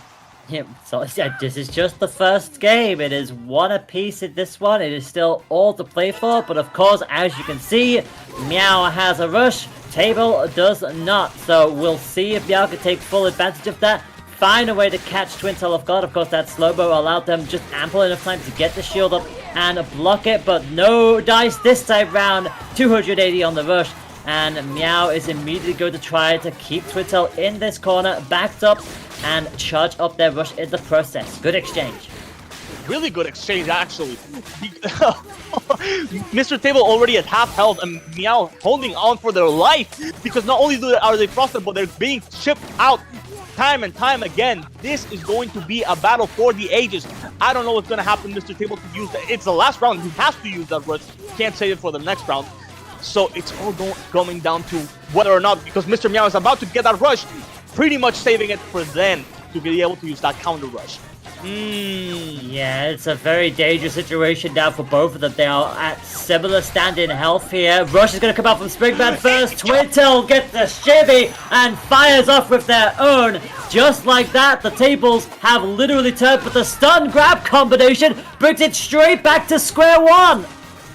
Bro, these players are on fire and anything can happen. They are literally every single move that they've made since the beginning of this specific round has been calculated and very, very important. And so he wins with that nice grab. And so this is game one, right? Game one. Yep, that is game one. Twintel comes from behind in that one and gets themselves onto the scoring sheets. They lead the set by 1-0. A very close matchup that went the distance. And then some. That stun grab combination, never underestimate it. If you are close enough and you get that stun, 9 times out of 10, the grab is coming and you can do nothing but accept it. Yeah, again, I said it yesterday with the Guardian. It's the Majora's Moon, the Majora's Mask Moon. At that point, just you see it coming, accept as the last of the 3-day, and either time travel or just take it right to the face. It's a thing. I wonder. Okay, so at this point, what are we getting banned? I'm not seeing. So, I know Bustle they're Name, banned. Scrap, Ribbon, and Sky, again, all banned. Damn it, still nobody wants Sky Reader. We are going to see another return to the 6-tube DNA lab. Yeah, I was about to say, I didn't think for Meow that wasn't a good counter pick, because being able to just having the ability to predict which arms to disable, not disable again, to incapacitate in the moment, is very good. Oh, of course. Okay, yeah, it all makes sense now. Of course. I didn't even think. I was thinking Springman. It's gonna be the Maxi Brass. Yeah, remember that both Max Brass and Springman have that ability to do the perma buff up when they're in the critical state. It just so happens that Brass hits significantly harder in that critical state. And again, a different weapon selection as well to bring to the table, no pun intended, is going to have to force Mr. Table to adjust their playstyle, because already 2 grabs in make that almost 3 grabs, but the freeze coming in just in the nick of time, and Twintel replies with one of their own. This is the thing. This is essentially the exact same match from yesterday. Mr. Table using Twintel against Mr. Meow's Max Brass, and essentially it wasn't DNA Lab. And what happened is, with the time stop ability, the nades happen to be extremely good, because even if stopped, they would still explode on Mr. Table's face. And so, of course, going with a double nade is going to be the best option for Meow, because this is it's just gonna be a sweep. It's gonna be, oh man. But in the end, that backfired on them, because by not having the amount of I mean, we saw it happen last time, where not having the DNA tubes and also not having a boomerang happened to, for some reason, be the downfall of Meow yesterday. Yeah, if you don't bring the boomerang or a chakram of some descript, you are in for a very hard time against Brass. Arm weak and destroyed, so we are going to see some damage actually go through. 130 for the Twintel, but again, that big old grab from Brass, it does more damage than your usual grabs, because he is a heavier character. And just like that, any health that was chipped away courtesy of that rush from Twintel has been negated by yet another grab. And of course, Meow has rush advantage here. And Mr. Table has... I haven't seen a single player be better at guarding than Mr. Table. Not only being able to... I've played Twintel. I played Twintel a lot. I have never had the thought of using the time stop followed by a guard without moving, only to be able to block certain attacks as well as they should. And of course, they have the rush right now, and I don't know whether they should save it, because this could easily be the end. And not being able to, of course, yeah, going in for that rush, and might just be the kill! It's the kill! Let's go! Oh. Yep. Timed that to perfection, waited until they were on the very cusp of that critical condition, and just bypasses the main ability of Brass completely, and also starts with a disarm explosion, but again very quickly gets swamped by that duo that Brass brings to the table, 1 apiece in the matchup. But remember, if Table can win this and make it through, they will have a 2-0 lead in this set, so Meow knows they've got it all to play for to keep Table down. It's going to be very, very calculated. Essentially, any single move that they make highly impacts the rest of this tournament. Well, 1 more hit will do it for Mr. Table. They're going to take themselves a 2-0 lead if they can master this. Brass is in perma buff territory, is in a very dangerous position, but all Twintel needs is 1 more hit. Can they break the shield? I don't think they can, so Brass will just sit there, return the favor. Big time damage coming, 300. It is essentially 1-hit KO rules here. That is all either player needs with 35 seconds left on the clock. It's going to be 2-0 in the set, or 1 apiece, and the explosion tags them, and there you go, Brass gets it. As I was going to say, the 10% essentially is a death. It's never specifically good for you because of that ability. It's always devastating, and we just saw it how it happened. How many games? How many leads? I'm not keeping. My mind is going a mile a minute. As I said, it is one apiece in the set now. Both of these matches have gone incredibly close already. Something tells me we could very easily see the set go the distance as both of our players begin their bans. Again, that double nade brass combination is just an absolute devastating force to be reckoned with. We have got our initial bans coming up. Scrap, DNA, Ribbon, and Spring, very wisely from the outside of the field, not returning to DNA Labs. Do not blame them in the slightest. Absolutely not, because in the end that was kind of a downfall, because as I was saying yesterday, not only is it very good for him to be able to have those DNA tubes, but also for the other opposition. This is very, very smart of him. Probably going to, I thought so. Temple. I don't know the name. It's Temple Grounds. You're Temple fine. Ground. Don't worry about it. So basically, we've essentially, instead of it being a large area, it's a wider, small area. And instead of the 6 cubes, we have 4 pillars. So we are seeing both bring a curved arm. In fact, they're both bringing the same curved arm. Would you believe it? Both with that stun ram. And of course, Brass keeping hold of that nade, whereas Twin Tail comes in with that good old frosty chill blow. Very, very important against heavies too, because that just extremely incapacitates a lot of heavies with, especially as a Master Mummy main, happens like time and time again. Oh, I'm livid. I don't know what's gonna happen. Again, having that rush, probably waiting for Twin Tail to have that rush. Oh, wow! The second he got it, he used it. Yeah, completely caught Table out of full surprise there. Gets the grab at least after the freeze, but they've got a lot of health to chip away here, whereas Table can't afford to get hit, and unfortunately does. That match was over almost immediately. Brass was not waiting around. You see, the second that he brings in, because it would happen last time. This is probably the exact same setup that they used last time. Yesterday, it just so happens that having that chakram with the stun happens to be extremely good for Meow. It happens to be coming clutch every single time. Sorry. I was very surprised that Table didn't get the rush there. They managed to get the deflection they wanted, but just didn't quite have the chance to fire it off. And as a result, Meow now starting to get themselves back into a somewhat decent health lead, and also has rush to go, but jumps at the worst possible moment, and Twin Tail is going to land a hearty 320, takes that health lead back, and now it's their turn to try and take control of this match, although Brass continues to keep center stage.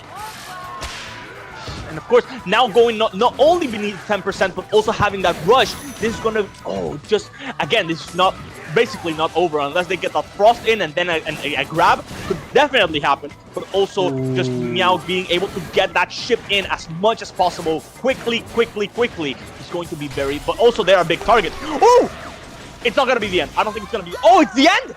Yeah, of course, because it has a 10%. Oh, yeah, because of that slight increase, and obviously already on that max perma buff side, just nothing that Twin Tail could do.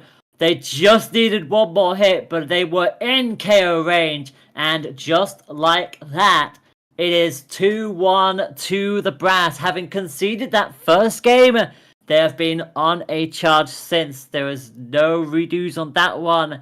Max Brass and Meow is 1 game away from making it to losers final. It is all or nothing now for Mr. Table. They have got to win 2 in a row to keep themselves in. And it's crazy how I mean, it really is crazy how that buff makes a huge difference. It going from a 300, it usually does 300, all the way to 330. That's a lot of damage. As Mr. Flextape would say himself, that's a lot of damage. Also, it's like we just had a little bit of a oh, okay, I just saw the stage pickup, and I'm immediately intrigued. It's not Sky Arena. We still haven't got Sky Arena. However, we're going to Lola's home map of Via Dolce. especially for I've seen it. Depending on the arm that you use. If for me, I always use clapback. I love clapback, and that stage happens to be very very good for my clapback. So I wonder if they're changing their arms to something that has an advantage here. Maybe like a guardian or something. Oh, hold on. My bad. Miscommunications on all sides of the field. Via is banned. Oh. All right, so we're all right. It's absolutely fine. I think all of the players. To be fair, you have to remember that. So, like each tournament for arms, each competition has like different rule sets and different stage lists as a result. So it's a little bit flip flop and fly as to which ones go through. It's sparring ring that's going to be coming up instead. So not as complex as Viet. We're going straight into that good old boxing ring, which, in all fairness, is an interesting choice because Brass is gonna. If Brass can take control of this matchup, they're gonna hold the center area and not concede it. I was just gonna say this is not good for Mr. Table because Mr. Table needs that range, needs to keep a distance. This is not going to get any distance. Max Brass is going to come up close and personal, and of course trying to. Oh, double nade. That's gonna be a problem. Double nade's gonna be a problem because if he's too close, that's gonna explode in his face and it's gonna cause some damage to himself as well. So he's gonna have to know how to keep this distance to close quarters as well. Yeah. Or we're gonna bring the same Shankram again, that good old stun. Twin Tail, not back it down, gets a good old flurry in there, gets the grab, arm weak on the left hand side. This is the kind of pressure Table needs to keep Brass in, because as long as Brass does not take center stage, Twin Tail has an opportunity to just keep this flurry going, and just like that, Meow is already on the cusp of critical. This is incredible here for Mr. Table. I mean, that's what happens when you have nade, and I think that's why Mr. Table picked it, because, of course, not only does Twin Tail need that range, but also Max Brass needs that range because of the explosion. And the second that explosion gets close to him, it's over for himself. And going in with that rush, I don't think it's gonna. Yeah, it's not gonna kill. But already down to 10% both, and of course Mr. Meow having just the advantage here, no matter how you see it. This is the David and Goliath story. I don't know how Mr. Table's gonna bring this back. Oh my gosh! Well, they are so close to it. They just need one more tap, but also opposite. They got it! They absolutely got it! Yeah, I was gonna say, don't scratch your eyes just yet. Twin Tail is still in this matchup. Managed to get that last second hit in before Brass's nade could make it. And just like that, Twin Tail has an opportunity to tie the set and send us to Game 5. Game 5, and... Dude. And we're going with the rush, and already getting the rush, a mid-rush. I wonder if you could have used the mid rush, like just before Mr. Table lost the rush. But already, okay, this is gonna be bad. 330 hits, it's incoming. That 330 hit is incoming. But holding on that rush, what is Meow thinking?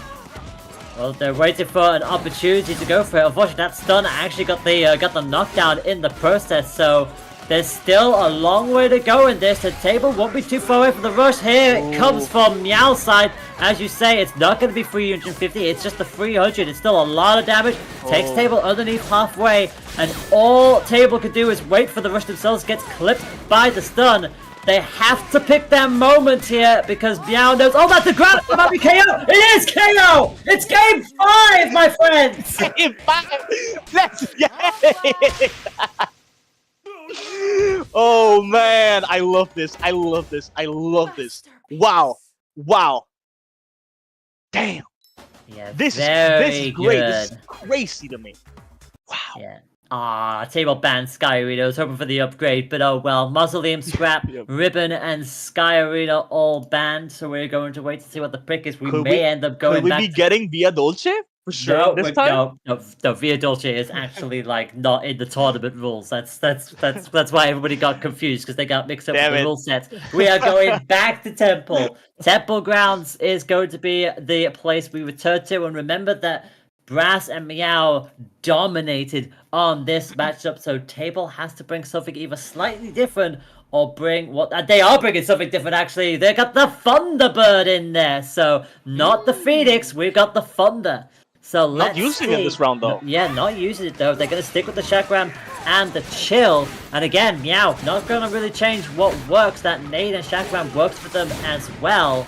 And immediately getting off a good nade explosion here and there just to start that chip. But again, Twintail keeps middle ground herself, and this is just an exchange now. Charged hits left and right.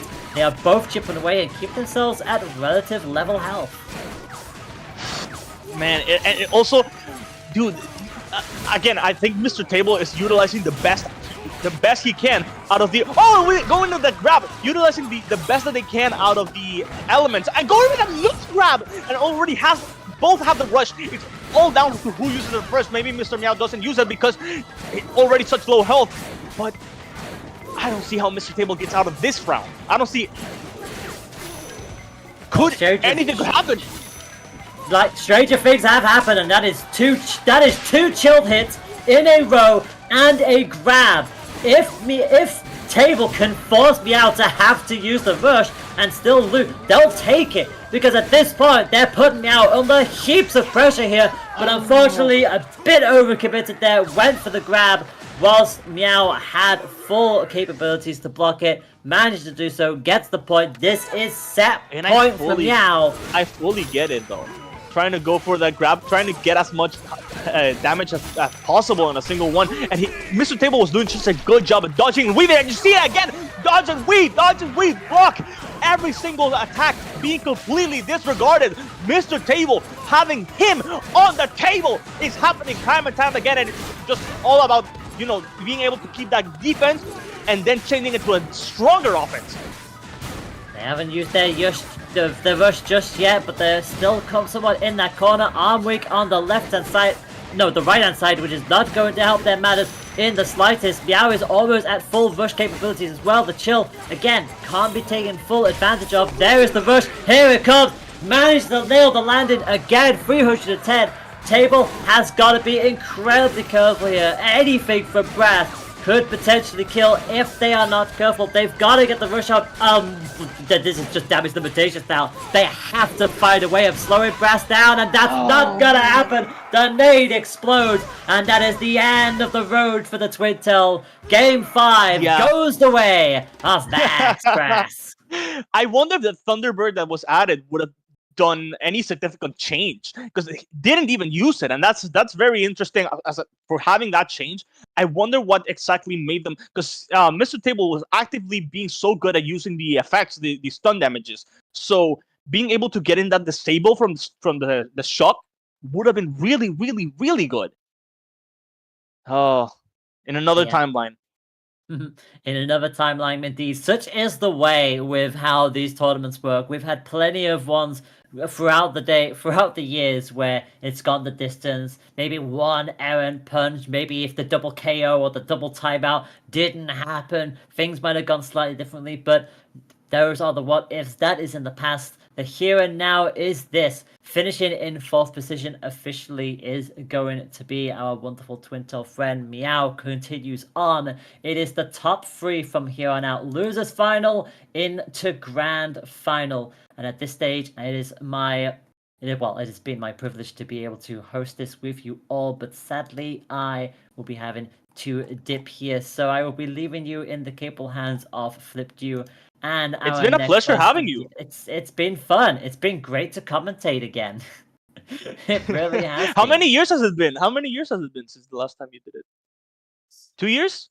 I would say 2 years. I think like 2 or 3 years. It's been a while. Like the last thing that I did was Rocket League. So it's the fact that you're coming back just again puts in that idea that this is the biggest tournament in ARM's history in years, at least.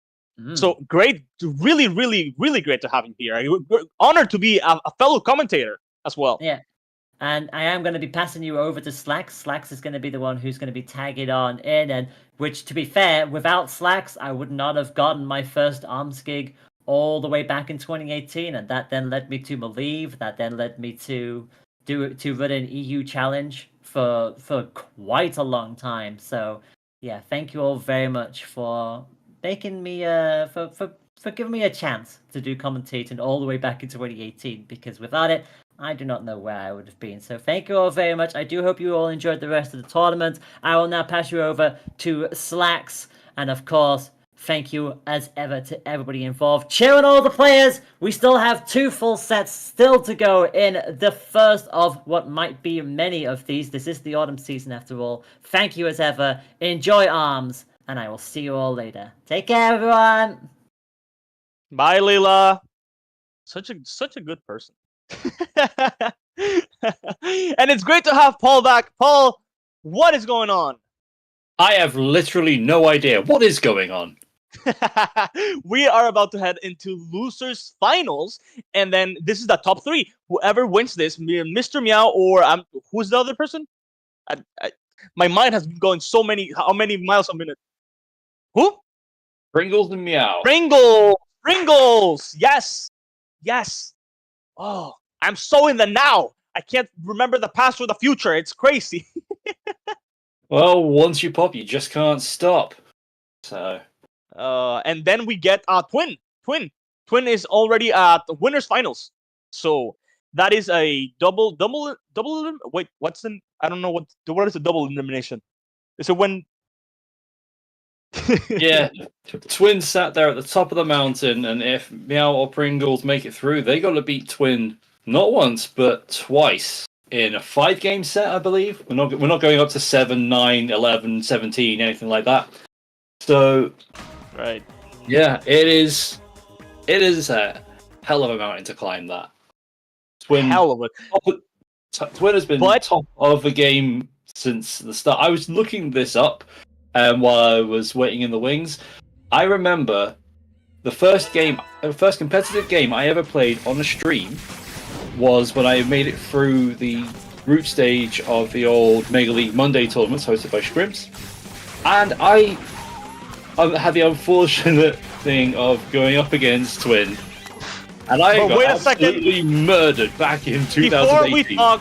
Before we talk about the winner, we have to be able to think about 3rd place or 2nd place who are already starting their match. We are 75 seconds on the clock, and they have already done a couple things. They've been unable to hit each other a lot of times. These are incredible players. Meow has been constantly and changing it up to a character we haven't seen since pretty much the beginning of the tournament with Kid Cobra, and then Mr. Table Pringles using his Helix that has been able to have such a nimble and such a powerful way to just keep bobbing and weaving and dodging, and every single move had been done through the entire tournament, and using that Slappermander and the Toaster against this essentially the both nunchucks, very good. I mean, you see immediately Pringles going all in. Meow on virtually Magic Pixel. Trampoline is almost in play. Things calming down a little bit, but calming down because they're both playing cautiously, but also just, of course, Kid Cobra still being one of the fastest characters, having to bob and weave against those punches at that 1%. So being able to play cautiously will still be going fast. Very impressive. But now changing the arms up to a popper, very interesting. Well, Pringle still having a rush, probably waiting for Meow to have a rush of himself to be able to do that counter rush. And the thing is, Popper is an absolute nightmare on a Cobra, and combines so well with basically any rush, if you can get the confirm. But that's a big if, trying to hit a win confirm on something as well. Don't even need to confirm, you just go raw. Sure, why not? What do I know? And being on Mausoleum, if any of them get a good grab, they could break them, the sticks to change the game entirely. Looks like we might not be getting anywhere close to that, though. Meow, hanging around the outside. Meow has been very good at keeping up, even when the other player has all their health and they're down to 10%, and still being able to not only chip all the way down to it, like what is going on right now, but being able to beat every single time, and it happens every single time. Meow is just very good at just making the comebacks. Meow is the combat king. Combat and comeback king. Oh, going double toasters with Pringles here. It is time for a big boxing tower of death. Literally tower, because that's Helix. Helix just has so much verticality, so much. The only thing, things like the nunchucks that are vertical arms that cover vertical, just a lot of area, are problematic for Pringles. The thing is, with Mausoleum being a stage as big, Pringles just has the advantage. As unfortunate as it is for Kid Cobra, which is all about movement, I think just Pringles Helix is just a lot more nimble. So it's. Oh, I wonder what's about to happen, because Mr. Meow is just very, very, very good. Going with the rush. Very good from Pringles, though. Meow wasn't able to get too much off of the rush, and Pringles got a lot more. So now the health is basically even, but Meow is like way ahead on the rush gauge. This is not only that, but just being able to not get hit is a thing that Meow just seems to excel at. Which Pringles, of course, with Helix, has been his whole motif. But Meow just happens to be able to not only get that read, just get punch after punch. Oh, there it is! Oh, the break! And with another grab, that's the end enough. with a single grab. I was so proud to see Pringles get that very quick, uncharged 1-2 to get the distance and break the center open, but Meow just got straight up launched right into that grab and ended it. Like it was like no any sort of comeback. So like nope. Bro, that's probably I didn't quite catch it, but I feel like that's just probably a moment that I'll have to revisit because it's just so good. Being it's just partly luck and a lot of skill. These are very skilled players, and it's something we have to remember time and time again. Every single moment that they do, every single movement and decision that they make can all impact this tournament so big. And now changing back to Springman, I'm surprised that Pringles hasn't brought out Max Brass, which has happened to be his strongest character at the moment. Well, let's see how we get on with the Springling. Still sticking with the firearms, which is good for getting knocked down as well as trying to control the opponent's rush gauge. Which is why Pringles is staying slightly ahead on that front at the moment. Not able to get too much in the way of deflect. The good thing about the Springman of Pringles is that Pringles has had the ability, not only them, but Meow has also been a great great Springman.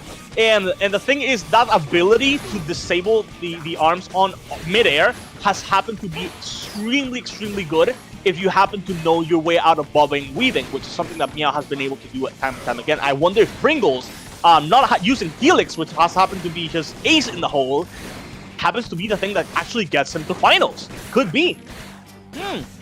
Much more cautious approach from both as well. Raw grab, what a read!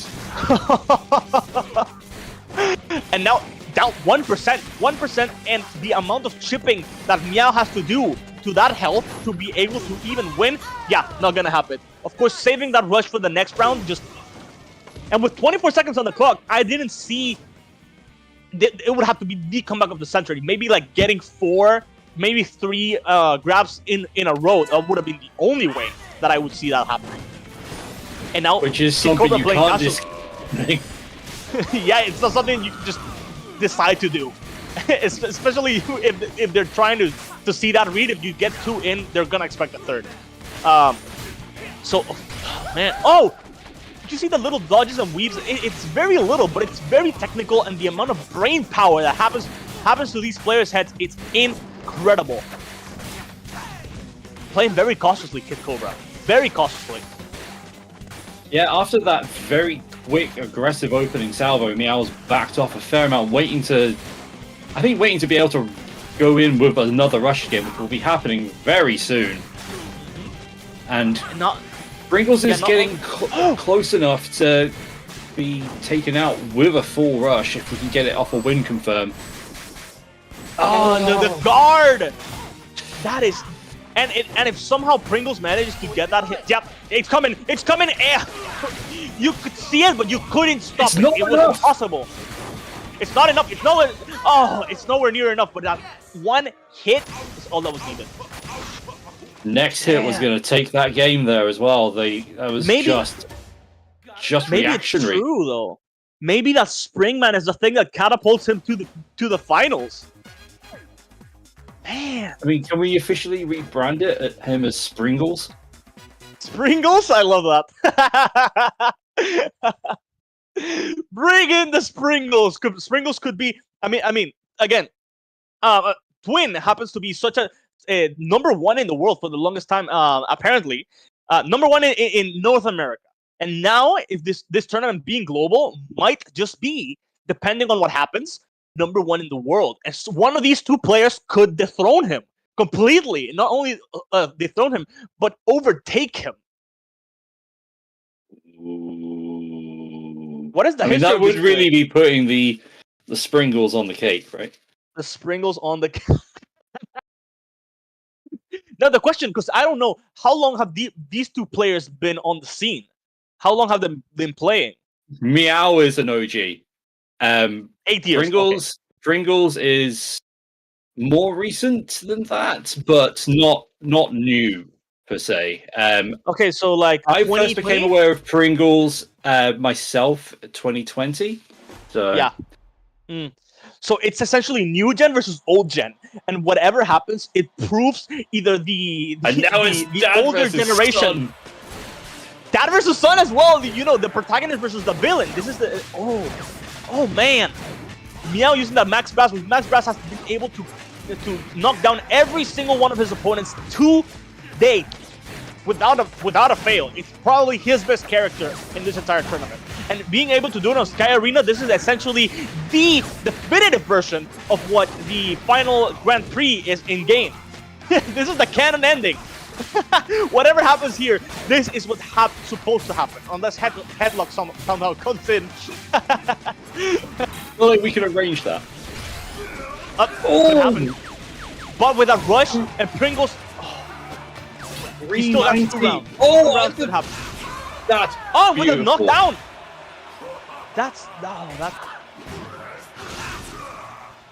That is the pure aggression you expect from a Max Brass with a chakram and a nade. It's just brutal. Yeah, and Pringles has got to, be very cautious and conscious of especially the health gauge of Meow, because the second it hits below that 10%, if he lets it will go into that range, and that's going to be a problem because that boost is permanent and it's strong.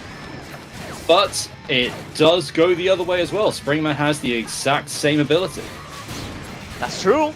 But okay, isn't Max Brass like harder because he is a heavy? It's more brutal, especially when you put the chakram there. But that permanently charged, it pairs perfectly with his grabs.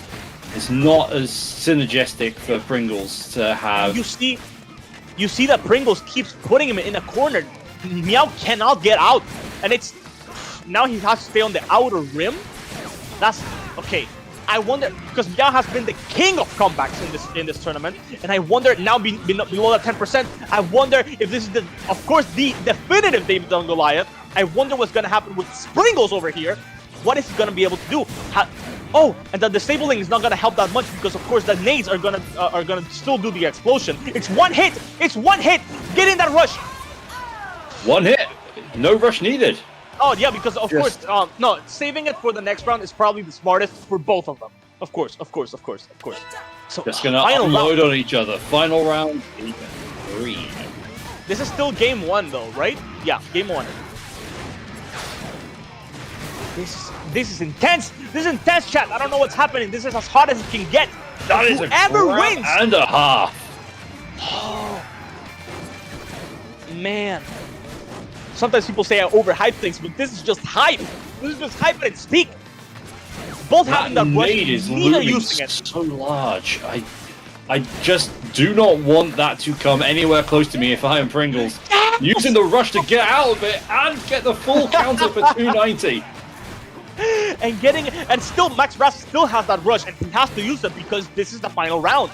there is no saving it for next time. So it's all about, you know, expecting when it happens and for Pringles to be ready for it. And now getting in at 10%. This is the time. The rush is incoming. 330% damage. Oh wait, no, 310 because of the chakram. And now being, of course, in the corner. Not gonna happen. 360. Ah, what? Oh, okay. It's Pringles. Okay, game one. Game one versus Pringles. David and Goliath wins again.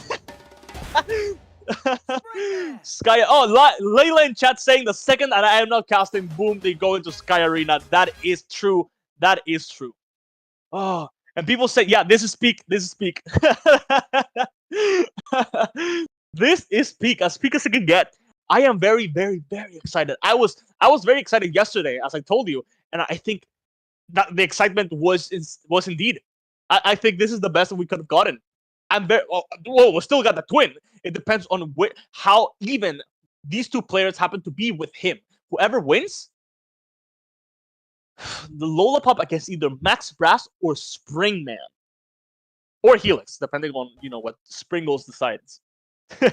Or a Cobra. There are so many options. Perhaps, perhaps so one of them brings out a pocket bite and bark.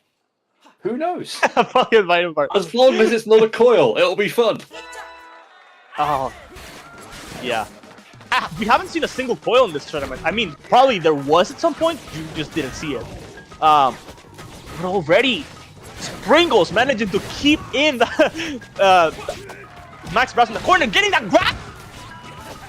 I love a good grab. And there's a second one. Let's see if we can do it again. Can you get a third one? Can you get a third one? Trying to get a third one! Trying to get a third one! Bro, he's stunting at this point. He's stunting. Trying to get a fifth one. Bro, it's all trying to get that grab. They happen to not get a single one, but already getting beneath at 10%. This is crazy. And being able to still be first hit of the entire game for Pringles. Whew. Oh, big hot punch in the face. Meow is completely on the ropes. I feel like the stages at this point have absolutely nothing to contribute besides the amount of range that they can take, and he takes another dub. Paul, this is crazy. It is. I'm disappointed that the round didn't end with another hug, but the amount of hug attempts from both so early on was insane. I love it. It's like playing ARMS day one where everyone just tried to grab. And Pringles could maybe get second win in a row just in game two. And I wonder because, again, this Meow's Max Brass has been undefeated this entire tournament. We've got the Tri-Blast out now as well, though. Big boy with the big explosions looking to counter the deflect. Keep Pringles in the corner. But nobody puts Pringles in the corner, baby! The roles have been turned. I think you know what's happening. I think I'm noticing this is the Anakin story because now that the stage has been flipped, the ropes have been flipped. Pringles now on 10% instead of the other way around that was the last time because Anakin here has the the high ground. He gon' die. This is what happens. Spoilers for anyone that didn't watch the Star Wars. Don't try it. Well, no. Okay, no. I'm sorry. Let me clarify myself. Anakin didn't die. I'm sorry. Before anyone in chat says it, Anakin didn't die. They became the Lord of Darkness. That's my bad. And maybe Pringles or Meow here become the Lord of Darkness here. Who knows? Depending on who wins, they might become Darth Vader. We'll have to do a fact check if whether or not Twin is a registered Jedi. Could be Obi-Wan. He is Obi-Wan. Whoever goes out of here, this is Obi-Wan Kenobi versus Anakin Skywalker. Oh no, because it's here. Yeah, no. This would be Obi-Wan. My bad. Right, everyone's calmed down a hell of a lot more this round. Everyone's knowing. Yeah, they play round three. The pillars are all gone. We've got nothing. Playing very slowly. Everyone's just very chill. No one wants to hug each other. No one wants to do the grab, yeah. Face. And no doing of the rush. This is the final round. They need to get this in. But I guess they're each waiting for the other to do it to be able to get that rush in. Because if one of them blocks it, it's done. it's a pure psychological battle at this point. They're both just throwing out odd punches, trying to grab each other. Pringles has managed to nail a few shots. He's got the lead. Meow needs to now come on the aggressive to try and maybe get an explosion off the Tri-Blast or the nade to confirm into a rush with, what, 15 to go? I mean, but if this match is Pringles's, it's over. It's over in general. It would be... No way. Oh, my console got too hot. We have to see the stream. We can't see the end of this one. Ah! Pringles won? So that's the end of that then.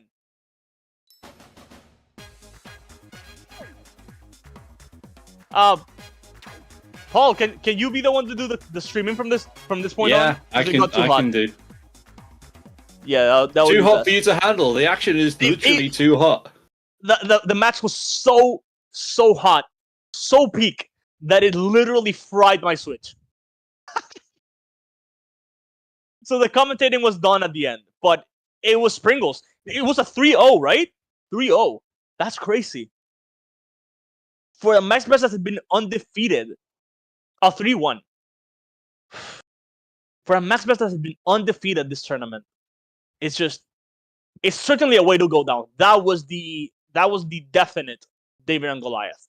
And now, of course, heading into finals now, no Switch can get hot this time. Not allowed.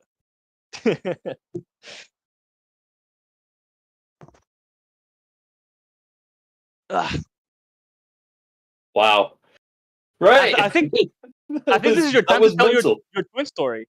This is the perfect time for you to tell your twin story that I interrupted. I was basically at the end. Twin completely creamed me in the first match I ever played in a competitive setting on stream.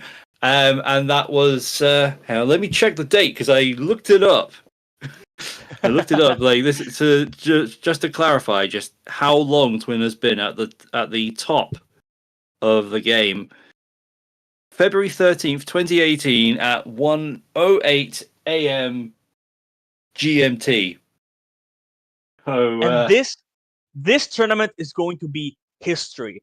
Twin, #1 in America, could become #1 in the world, and then Pringles could not only dethrone him from the #1 in America, in North America, but also becoming the #1 in the world. This is a battle for the ages. I personally, even though I am a big one on the underdog, I want Twin to win because I want him to get that next achievement. He needs to get all the achievements, get that Minecraft complete achievement run. Basically, we're looking at a platinum confirm here. Yeah, I mean, wow. It's just. But if Pringles manages to win this, I mean, I'm fully on board with that. Again, I love an underdog story, but just I also love 100% completion. I do my 100% completion on my games, and I would like Twin to be able to get that. Maybe Pringles at some point can get that later.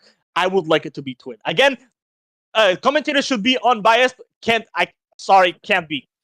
I love being biased on commentary. Normally, though, it's a case of me saying that I want someone in particular to lose. So, I mean, personally, I don't want anyone to lose. That's the thing. I want Twin to win. I don't want Pringles to lose. It feels weird to say, but I'm not rooting against anyone. I'm rooting for one, but I'm not rooting against anyone. And I'm gonna make my coverage as unbiased as possible while still remaining completely biased. Well, just for balance, I'm gonna say I hope they both lose. I hope Twin doesn't win, and I hope Pringles loses. So we get Lola versus Master Mummy. So Lola being one of the highest ranked, highest tiered characters, being on Twin's side, while Pringles is running my personal main, and just, one of the supposedly lowest tiered characters. And if Pringles manages to win this, now I'm rooting for Pringles, because Pringles using Master Mummy in the way he's using already, going so far into the offensive, with just a defensive character. This can prove that Master Mummy is not a low-tier character. Also, just Lollipop has the best grab in the game because it comes out with the PlayStation symbols. It's insane. Over a Nintendo game as well. And getting in that quick heal and still no grab from as we just said, that's such a powerful grab, and just no grab from Twin's side. I wonder what Twin's thinking specifically. What is he trying to do? Maybe he's trying to block all the pillars and getting in that. And of course, at the same time, not only the guard. Bro, Pringles is playing this like never before. Maybe Master that's Mummy was an excellent reach of the roaster though, from behind the tube. Yeah. And getting in that nade, that could be very, very, very good for Pringles, of course. I wonder if he's gonna use the rush at any second. Is he saving it? Oh, he's waiting for the counter one. But with such a slow character, Pringles has the ability to confirm off of either the chakram or the nade. So either of those landing charged, and we could see this over in a flash. And the thing is, completely dismantling the rush and not gonna use his rush. Oh, getting it with that boom! Done! Master Mummy! An explosion from behind, changing everything in a split second. Twin could have to, lose his first life. It could probably happen. That would be insane! With a mummy! Oh, man. I'm speechless. I don't. Yeah, it's just too intense at the moment. But we're losing the tubes, and we've seen before that changes the play so much. He's not gonna use the rush. Wants to hold on to that and wait for it. Maybe, but the thing is, if you're trying to do a counter rush, that's gonna be very, very problematic because Master Mummy is not fast enough to get out of the rush to be able to do a counter rush. So I'm not sure. Has he found a secret glitch way to be able to go fast? I don't know.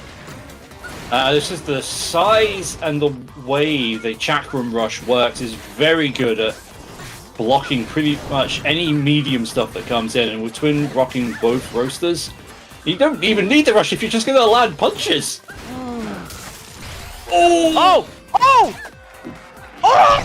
So blocked and got a few hits in before going in immediately with a grab and boom, ending it again with a single grab. Man, Pringles really. Yeah, go ahead. Go ahead. That was nuts. The rush got cancelled. The chakram stun comes out into the grab for the win. What even was that interaction? I want to flip that moment for myself. Just for me. It was a really, really good play. I'm so wow. I don't think that was you lost the 30-second window with that one, unfortunately. But man, what a moment!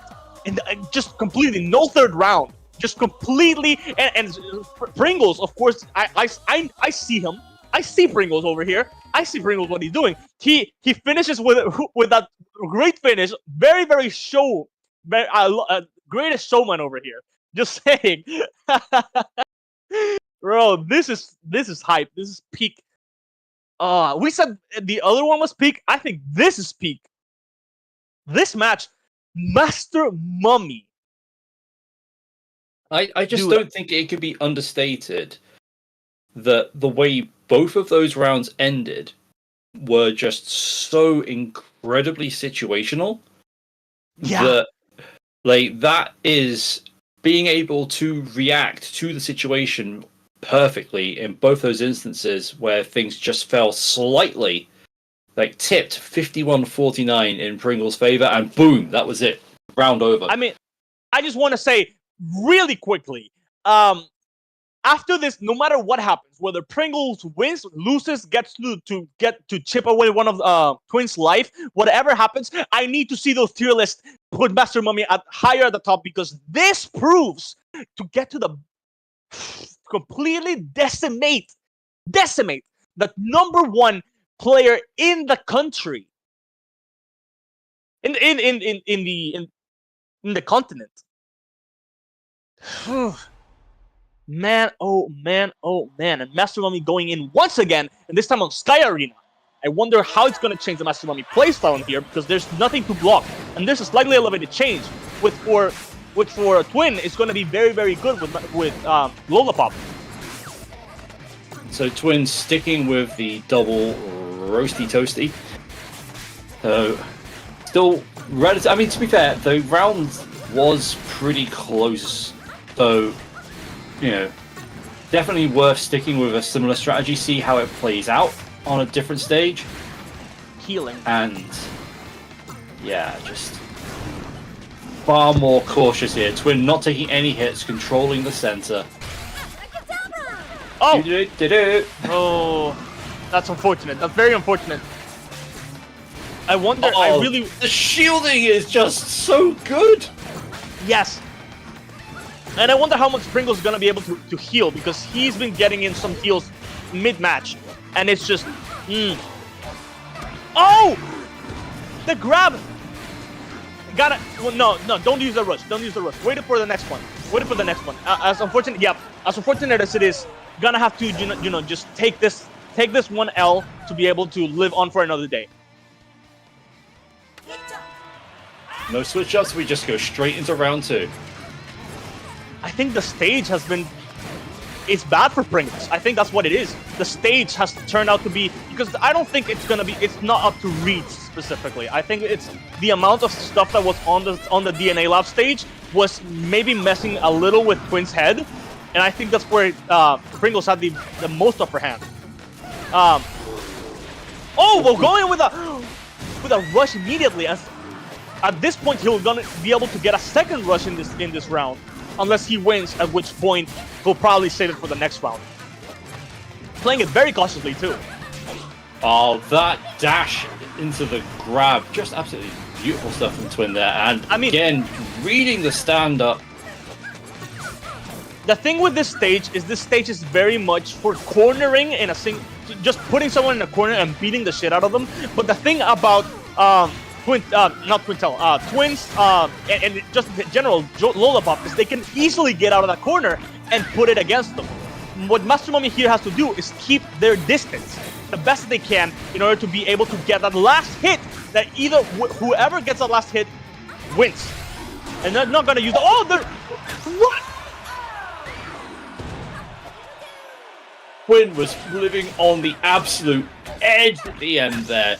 I would have probably done the same thing, though. Out and managing to bait out the rush and get the grab just in that tiny window before Pringles was able to do anything with it. I would have gone for the rush as well. Unfortunately, as it is, I would have also fallen for that trick. I see it.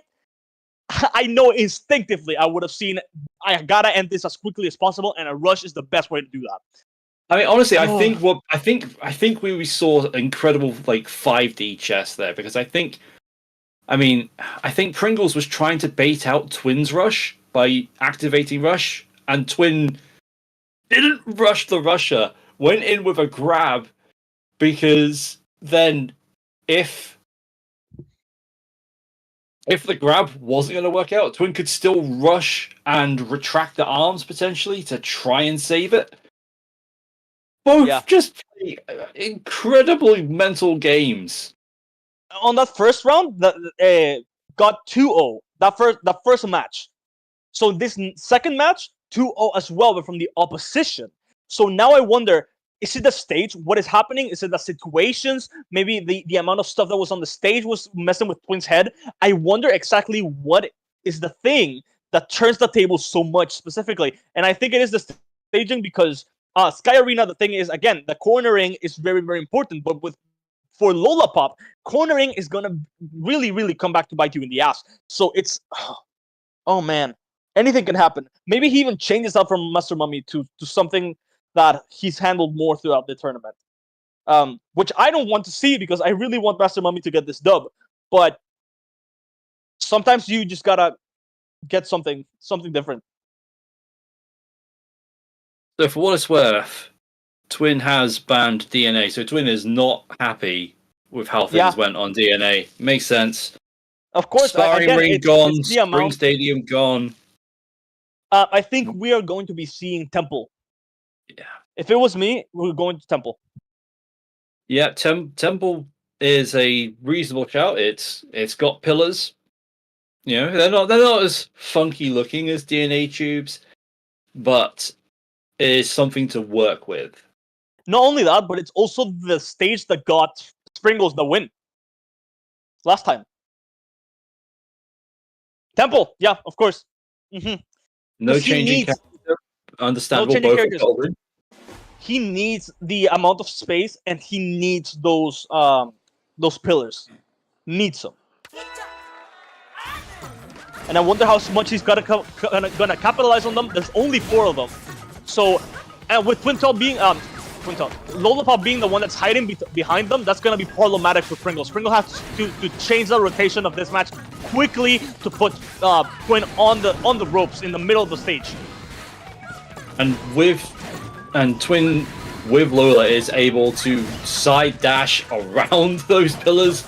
You can get something before you know it coming from a totally different angle. Your camera is messed up. And before you know it, you are being rushed in the side. No good.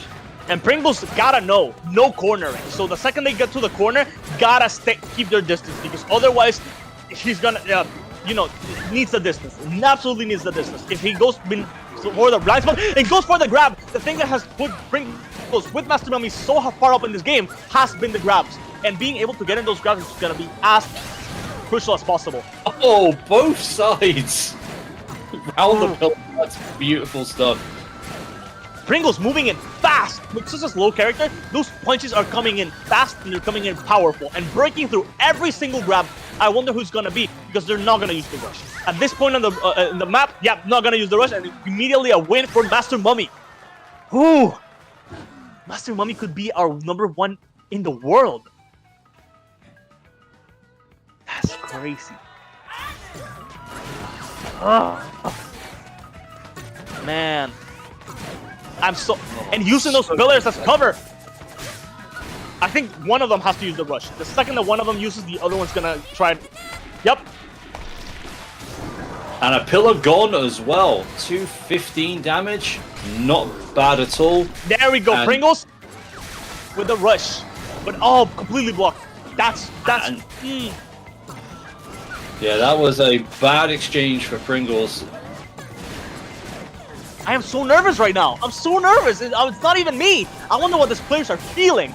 I would love to know what they're feeling. What was going through their heads during this. Oh, man. There's absolutely nothing going through their heads. Just punch, punch, punch, punch, punch, punch, punch. I mean, for one, when I'm battling anyone, it's better when my mind is completely cleared and I'm not thinking a single thing. It's just purely muscle memory and instinct. And going with a rush, Pringles has got to heal and get some grabs in quick. That was incredible from Twin. The rush coming through, Pringles' nade exploding on the shield, so Pringles couldn't see it coming. I mean, you still have the sound effect and all that, but it's just a little bit of a visual cue gone. Much like you're gone. No! Could have gone for that. Oh, that would have been... I mean, it's gonna come down to time, probably. Oh, I knew it. Need to grab on wake up? No. Time. Oh, it's still a KO! With 1 second on the clock, that is 2-1. This could be a bracket reset. Rifa, you could be wrong. Rifa going in chat. Twin will win this, no doubt. No reset. Don't let me eat my words, Twin. Rifa in chat. Putting in all the chips onto Twin. And Twin, man, it's just those blocks are being a problem for Twin. That's the thing. I can't believe that the Forever King Rifa may be wrong. This is unprecedented. It's unprecedented. We need to live stream Rifa eating words. So we got 20 people in chat witnessing one of the greatest moments in ARM's history. Twin could be the throne. It's possible. It's in the cards.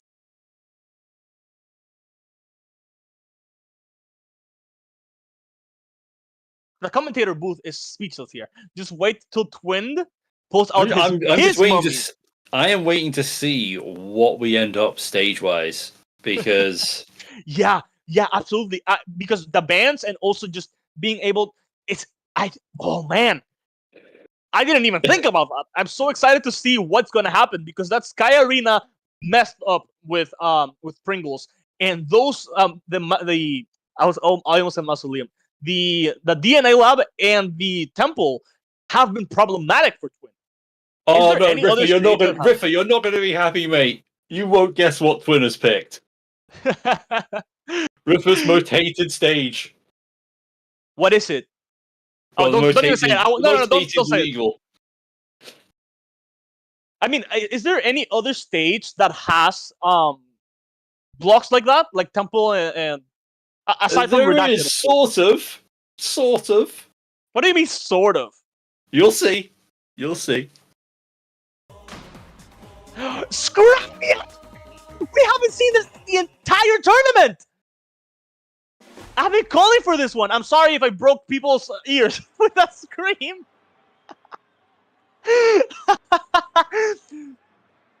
Just saying, there's a reason this is the only stage with crap in the name. This could be the final round. Oh no, because no, Twin still has to win another two. Twin has to win 2, and Pringles has to win a single one to do bracket reset. We're going way more classic Twin here with the Ice Dragon and the Hydra. Yeah, and this is going with what you know. Ice happens to be very, very bad for mummies. So if he loses this one, I think he probably opt to change. Not if he loses this round. If he loses this, not this. Okay, I wouldn't change. The curve on the grab as well. Oh, and the no curve, just straight up slam. If he gets 3 more of these grabs, it's over. Juggle. Oh, don't use the rush. Try to go in for those grabs. Yeah. Laser beam of death. I feel like I'm coaching. I feel like I'm Doc Lewis in Punch-Out. rubbing Pringle's arms, giving him a drink. But definitely not throwing in the towel, right? Absolutely not throwing in the towel. Never. Pringles, do not back down. My boy.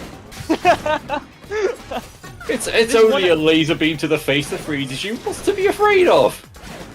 There's a lot to be afraid of. There's a lot to be afraid of. And Master Mummy here keeping his distance as he should because Lola Pup is not a character you want to come up against in close quarters. Literally staying at the very edge of the laser beam's reach. I wonder. Dancing around the pole we go. And it's Frozen going in. Oh, trying to go in for that grab, but with the vertical arms getting in grabs is gonna be almost impossible. Bleep! Disabling the. Boy, he manages to recover that one with a grab. Go with the rush. Going to do 340 damage. Gets in one grab. Or a couple just chipping away with a couple and things, and it's over. And the poles have gone. Bro, we should have done some polling. Brett, you should have done some polling in chat. Who would win this? Pringle still has a chance. He may be at 1% health, but he still got a shot. Nope. Oh, no shots left. Game 5. Game 5. First time we go into Game 5. This just tells us just how good these players are and how deserving both these players are of getting all the way to grand finals. Depending on how this goes, we could continue this tournament, or this could be the end and a marking in history for Twin to be able to get that #1 in the world title. Proudly put it in his Discord name beneath in his description, #1 in the world arms. Leffer going, whoa. You've got to say it though in the Max Brass voice. #1. #1. Man, I wonder if any of them are going to change their characters. Exactly what stage is going to go up now, because depending on the stage that happens here, it's going to change the entirety of the outcome of this match. I have a feeling I know which one it is. I'm not going to say it, I have a feeling, and it would be I got terrible. a feeling. Okay, Whoa. no, it's not. Oh, he changes to Springman. I don't know if is that really the smartest move? You need to change the momentum. And we saw Pringles win on Moors. So I think Pringles was expecting Sparring Ring, is what I'm thinking. He was expecting Sparring Ring because Master Mummy was not going to do well in very close quarters. So Mausoleum being the pick, very interesting. As long as that center doesn't break, Pringles should be good because he needs to be grounded to be able to do his disabling attack. Which we're getting to see, and he has been one of the cornerstones of Pringles' MO in the entire tournament. Just being able to disarm arms time and time again. And with Springman, Pringles is going to be able to get in very close quarters against this Lollipop without much problem. Yeah, managed to get a good amount of facial aggression in there. Twin's not really getting much distance to wind up with the dragon.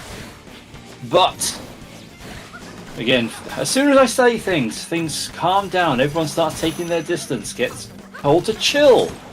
I mean, no ice chain, but they are right to be cautious. These players have been very, very aggressive, and essentially this entire run, this entire set, the 4 games that we've had, none of them have been with rounds with less than 2 on each round. So essentially, no one. It's always a sweep from one side or the other. And the fact that Pringles won this one may point towards a bracket reset. well, 1 round away from it. And he's got Single 2 round chances. away. Bro, Pringles. Yes.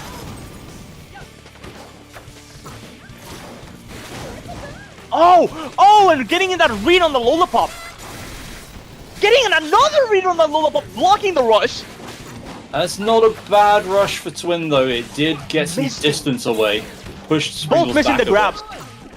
Getting in that rush. An accidental input, probably an accidental input, costed the game for Twin. No, not costed the game. There's still a chance. There's still a very good chance. Twin over halfway to the Magic Dorito. We got lots of time left. This one ain't dead by a long shot. Now it's closer to being dead by a short shot. Short shot. Anything could happen at this point. Twin! I think if he gets slapped by a Slapamander or 2. So close to being tapped on the ass. Pringles, do not use that rush. Pringles, do not use that rush. Yes! Bracket reset, baby, let's go! Ripa holding her head. Ripa holding their head over here because they know what they said. Done. I believed in you, Rifa. You were our god. Look what you've done. Look what you've done. Twin was like, "Oh, you're betting all your chips? I'm gonna make you lose on purpose." No, it's not on purpose. It's not on purpose. Pringles has done an incredible job. Twin has done an incredible job, and Twin still has 5 games left, possibly, depending on what happens. It is bracket reset. We could get it. Literally, at this point, anything can happen. And I wonder if he's going back to Mummy or if he's staying at Pringles. As Pringles. Or do we just get a Helix come out? I don't think so. Change the mind games for Twin, yeah. I don't think because of Lollipop's just overall ability, I think it's a bad matchup for Pringles, and Pringles has already tried it against other characters that are similar, and just the only ability that Helix essentially has is for verticality. And the second that Twins brings out Lollipop's signature arms, which are vertical arms and have been used against Helix, getting Helix would probably be a bad idea, in my opinion. However, he is gooey. He and do be gooey. That's enough to win. What I want to know is who Rifa's betting on, so we can know that the opposite is going to happen. No, because now Rifa's gonna say Pringles, just to get that reverse psychology. Yeah, but then we know that Riffer is a dirty traitor. Doesn't believe in Twin anymore, right? What's it going to be, Riff?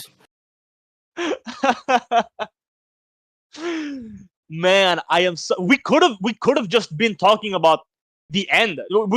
There's an alternate timeline where Twin already won, and we're not getting any more matches today. But thank God we're getting more matches today because my hype, my BPM right now is over the roof. Well, then you need to pray to whatever deity you so choose and thank them for Riffer being wrong. Riffer going, I believe in Twin. He will win, even if someone tries to jinx him. And here's the gamble time with the Brett coins. Who is going to take it? Twin or Pringles? Personally, I'm going to bet all my money on Riffer. On Twin? No, on Riffer. I think Riffer's going to just jump into the game. He's going to interfere, and he's going to be declared the winner. Also on Pringles. And Pringles already getting a swoop in just 31 against 69. 69 on favor of Twin. Percent Nice. on. I spent 10 coins. Let's give him 100. Let's give him 1,000 coins. On Pringles. Let's go. Let's see what happens. I bet 1,010 coins on Pringles. Just cause. I've said in the entire stream, the entire tournament, I love David and Goliath stories, and Twin is the pinnacle of Goliaths here. Even though I said that last time. Just saying, mate. If you're going to be betting all that currency on one of the two finalists, are you sure you can remain impartial? I can't. My money literally is on Pringles. Pringles. I just spent all my allowance and everything that I've gotten this month. I don't know why I say allowance. What I gained this month. I don't have an allowance. Bringing in Master Mummy back. And on the ribbon stage, it wasn't this banned? Oh no, wait, that was banned on personally by someone else. Okay. Again, it's a stage where they can keep the distance. Master Mummy might just... Anything can happen. Legitimately, anything can happen. I'm surprised Twin hasn't changed the character a single time. Getting it that grab? Twin knows what they're doing. I mean, And this is a stage that can work really well for Twin, but bouncing on top of blocks. Yes, absolutely. Absolutely. This is the height stage. Something that Pringles doesn't have in this here. Height is not under mercy. We do have those blocks, which again, the solid ones could be a nice little hiding place for the occasional little bit of healing, surprise grabs, or just a rush in the corner to the other side. Why not? Pringle still has a rush. Could use it. But at this point, yeah, don't use it. At this point, just save it for the next one. No, you can use it to get a win here. One punch and then a confirm into the rush and you're sorted. Oh, this is... Oh, with a grab! Yeah, there you go. You can use the rush for pressure. And the rush! Oh! Just managed. Oh! One hit! One hit! Oh, just out of the reach of the laser beam. Gotta be careful with those jumps though, because it will trail and hit you in the leg. I don't know what's gonna happen. I don't know what's gonna happen. No! Rush. Oh! What is going on? Pringles! No! And sweet arms! Oh, man! This is your fault, Riffer. Round 2. And again, they've done sweeps time and time again. Every single time they do a sweep. PlayStation grab. Pringles. Oh, the frost is gonna do its thing. It's gonna be a problem. Healing, getting a quick heal. Still has that rush. Yeah, the story of this round so far is Pringles and chill. And Pringles knows how to block grabs. So good at blocking grabs.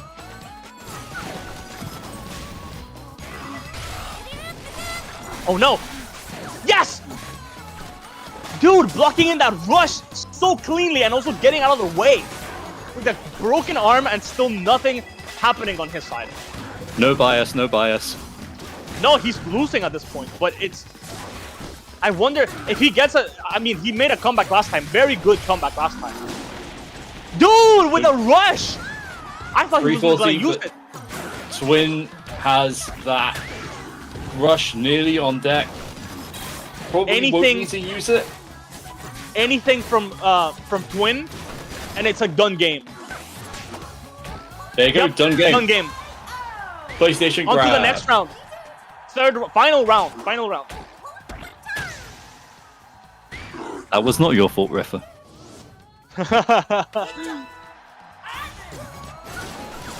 Oh. You told to chill once again. The rushes are just not coming off. He is so good at blocking rushes and grabs, no matter what. So good at dodging, getting out of the way of everything. Dude, Pringles. Oh. We almost had a mummy in the sky there. With a grab. Bro, Pringles is proving that he can be a contender for winning this tournament. Oh, that was really unfortunate. Normally, a chakram confirm would be perfect for a rush. Because Twin's arm was already broken, the chakram confirm actually knocked Twin down out of the rush. Keeping Pringles frosted time and time again. Cannot let him get out, which means he cannot charge those arms, which is a problem because he needs those nades to connect with that explosion. It's essentially what's broken Twin's arms various times throughout this match. One hit from 4 Pringles and it's done. And I'm thinking, didn't even need to use the rush. Okay, so game 1 to Twin. Patience bears out. Hydra sneaks through. I may just lose those 1,010. You can send the bill to Riffa. No. I mean, it's my fault for betting on the underdog, but I will always bet on the underdog. Always. Well, not always. A lot of the times. Most of the times. I love it. I love it. Let's see. I think it's Pringles' turn to pick a stage, right? Probably going for a DNA lab. Most likely, right? No, I think Pringles ended up picking that one. But I think it was maybe a tactical error. No, probably he's changing to Pringles. Probably.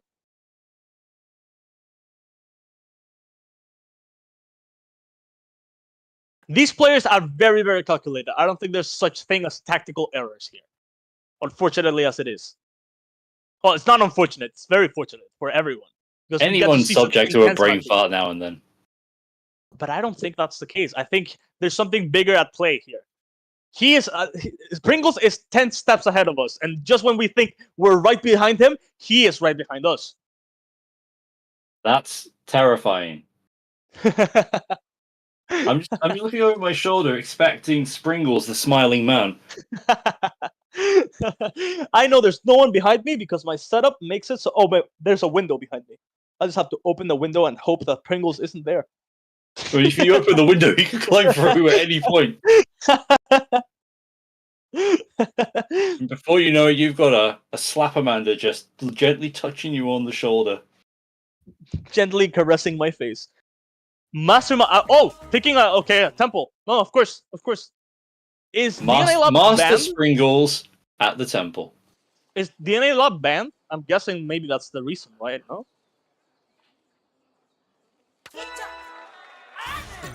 Oh, okay.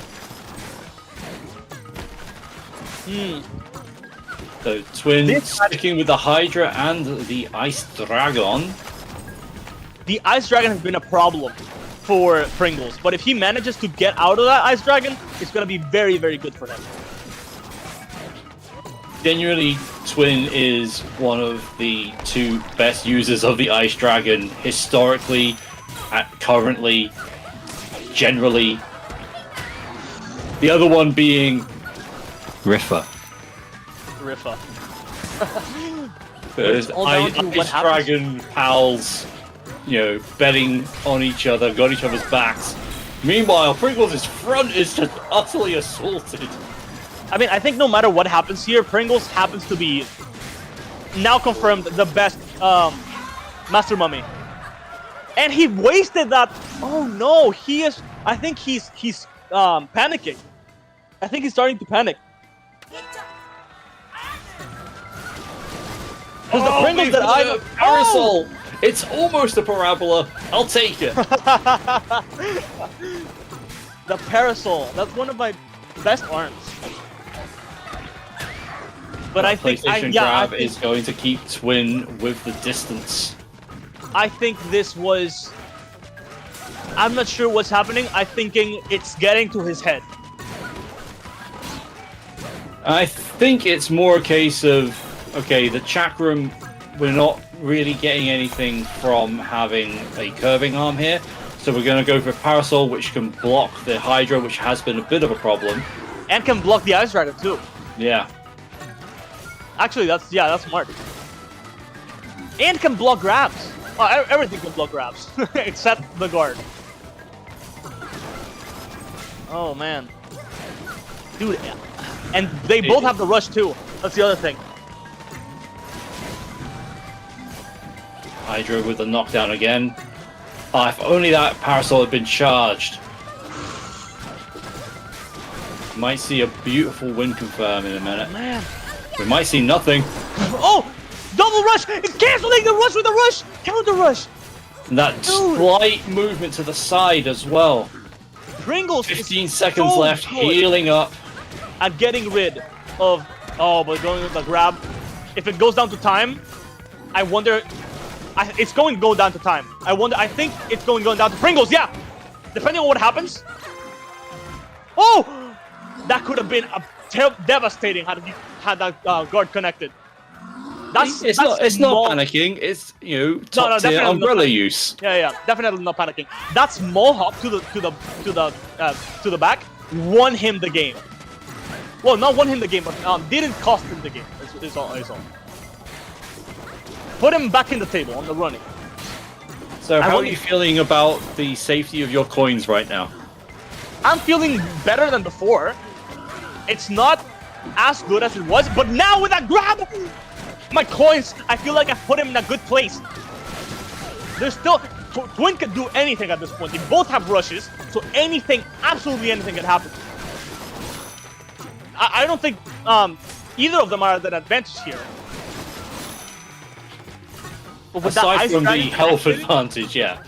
But yeah. It's both going for the rush. Oh! It's just the thing. If you're betting on someone to cancel a rush, it's Pringles. You gotta bet on Pringles. He is so good at it. It really helps that he's able to punch through the Hydra side of that rush. Meow may be the king of comebacks, but Pringles is the king of disrupting and winning this set. Mummies and umbrellas, guaranteed win. Oh man. So that's a 1-1. 1-1. Pringles. Is it time for people to rush to the local stock dealer and invest in Pringle coin? I mean, I think it's over the betting, right? Yeah, so people can go just invest generally for the future.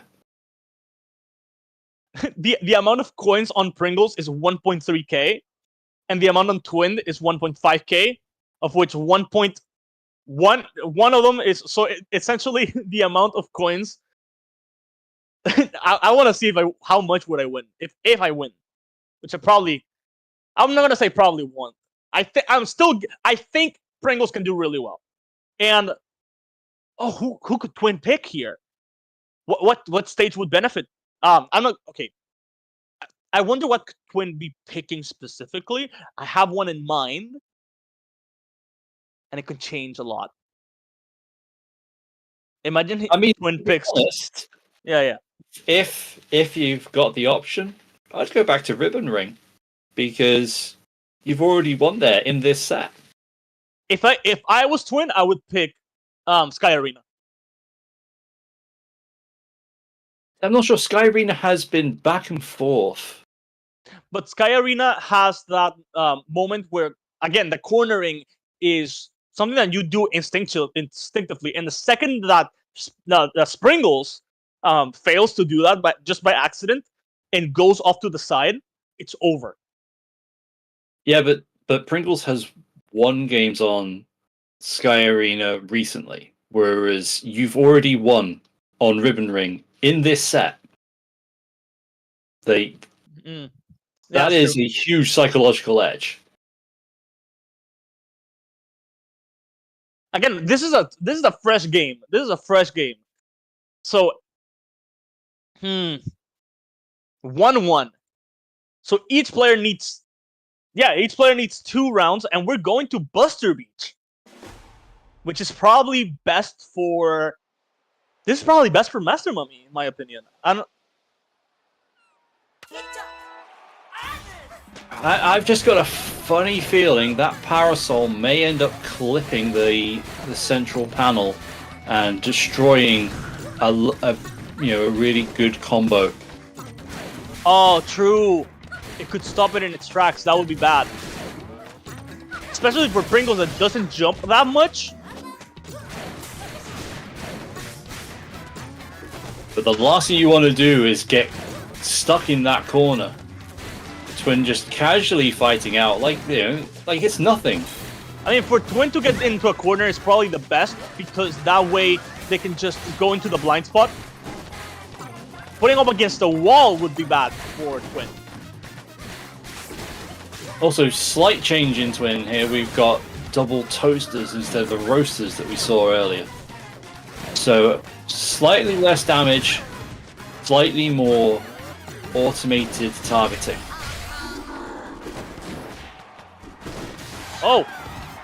Oh, again, if you want to bet on who's going to disable, it's going to be Pringles every time. And, yo, the amount of the HP difference is crazy. Again, disarming the grab, disarming every single arm. This is... Twin could... I mean, Twin needs like 2 more grabs in order for that to work. Again, going behind that blind spot, that's bad. Single punch, gets it. It was either that or time. More Mummy. Bro, Mummy could actually become the best character in the game just in terms of competitive nature. In like what happened. Just in terms of history, is what I'm gonna say.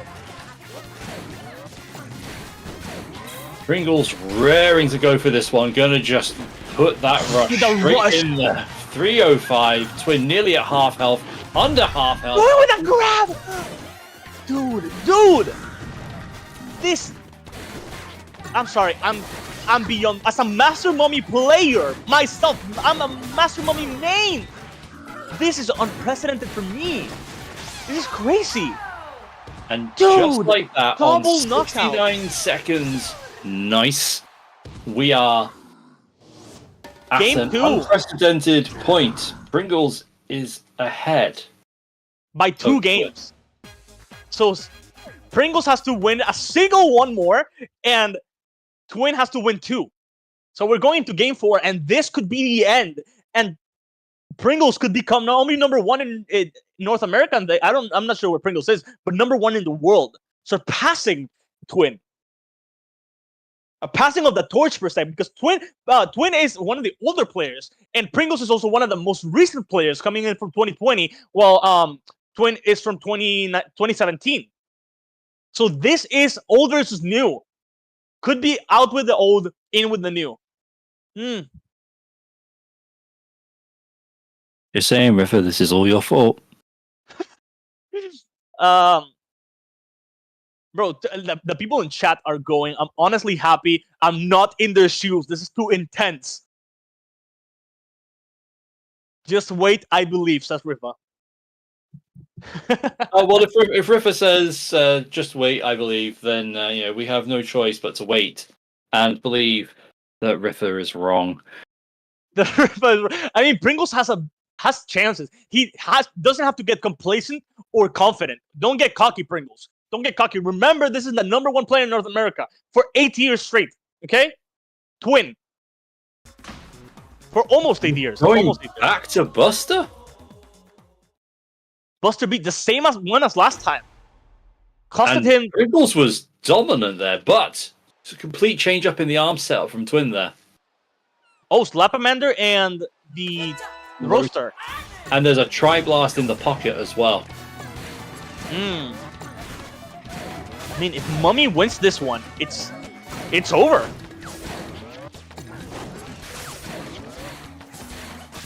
I know there's a little commentating happening here, but you gotta understand, people. We are just as spectators as you guys. If you guys are in awe, don't even think. We can't even speak. Words. There we go. So, At this point, they're all being a little cautious. They're playing it cautiously, but also playing very aggressively. Pringles Twin's down to half health already. This is anything but like cautious. Twin can bring it back. That's the thing. And the second whoever does the rush can disable the other one. Gonna rush the rusher, but it's not gonna work. Pringles, for the first time, did not manage to disable that rush with another rush, and it may just cost him the game. I'm not sure how much. 65 damage from that. A full year's worth of damage. The whole damage salary over here. Oh man. If Pringles manages to get a single grab in, it's over. But I wouldn't do the grab. At this point in the game, I wouldn't do the grab. Do the grab. No, Twin, don't do the grab. Someone do the grab. That's gonna be bad. Oh, 50 damage, that could help. The explosion! Disabling the... What? Yes! Twin went for the grab. The explosion from the nade took out Twin's feet and meant that Pringles couldn't deal any more damage at the end of the round, saving Pringles does have the Twin's rush. ass. Yeah, Pringles does have the rush. At this point, we could get a game 5. We could also just end it here. This is unprecedented. Twin, when was the last time you played? Are you rusty? Could this be the case? I'm not sure what's going on. The grab. Getting in that grab. Twin at half health. Mummy's still good and can still heal. Yeah, but Twin is getting Pringles in that nasty area where you do not want to be taking lots of damage and unable to get out. Pringles managing it very well. Both have rush. We're going to see some rush exchange here, aren't we? Like it's written in the stars. Again, it all depends on who does. Oh, of course he wasn't gonna risk the rush. He's gonna use it the way that it's supposed to. That's very he wasn't gonna take the gamble, and now gets the. Oh, the rush is wasted. That's unfortunate as it is. 30 seconds left. Plenty to play for. Oh, that grab just too narrow because of the Slapamander. They're both beneath 10%. At this point, anything could happen. If Mummy doesn't get this, we go on to another game. Twin down to a single punch. Oh! I could also have gone to time, but if I went to time, Pringles could have lost. Which was what happened last time. The fact that the only way that Twin won in this set was through a timeout, that's gotta hurt. That's gotta hurt. I mean, Pringles there's no on pride. championship point here. There's no problem. Yeah, on championship point, he wins this single one and he wins the entire tournament and gains every achievement. Even the ones we don't know about. Even the ones we don't know about. He could be the arms. Not just one arm, not just two arms, but 3 full arms. The arms. I think he is the arms. No one else had the arms. It's the arms. And a master mummy. A master mummy as well. A master nade to the face. He is the master of not only master mummy, but arms. And getting in that quick heal. That's a good The rush. rush, of course, not gonna Pringles already knows not to 375. risk. At this point, do not risk the gamble with the rush. Pringles is Wasting just the gonna rush. keep healing. Oh, and that was probably for the best because of, okay. Oh, And it I thought connects in Twin the was end. gonna get clipped with Yeah. a bit more there. At this point, this is Oh, close this to is game so point. close. This is so close to game point. How close was that grab? That was insane movement. I thought it connected. A single hit, not a single hit, but like 2 or 3 more hits, and it's done. No, a it's a single hit. A single hit in 10 seconds. You got 10 seconds. Dude, Twin. That's it. Twin, look.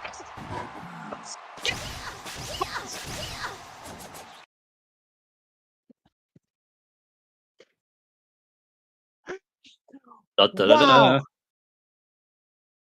Let it be known for all time that Riffle was wrong. River was wrong. Hashtag In the tournament- Riffle was wrong. The tournament ends with Pringles winning, and not only winning, but gaining the #1 in surpassing Twin, gaining #1 in the North America and #1 in the world. Pringles. I don't know what to say. No, chat is dead. They have no idea what's going on.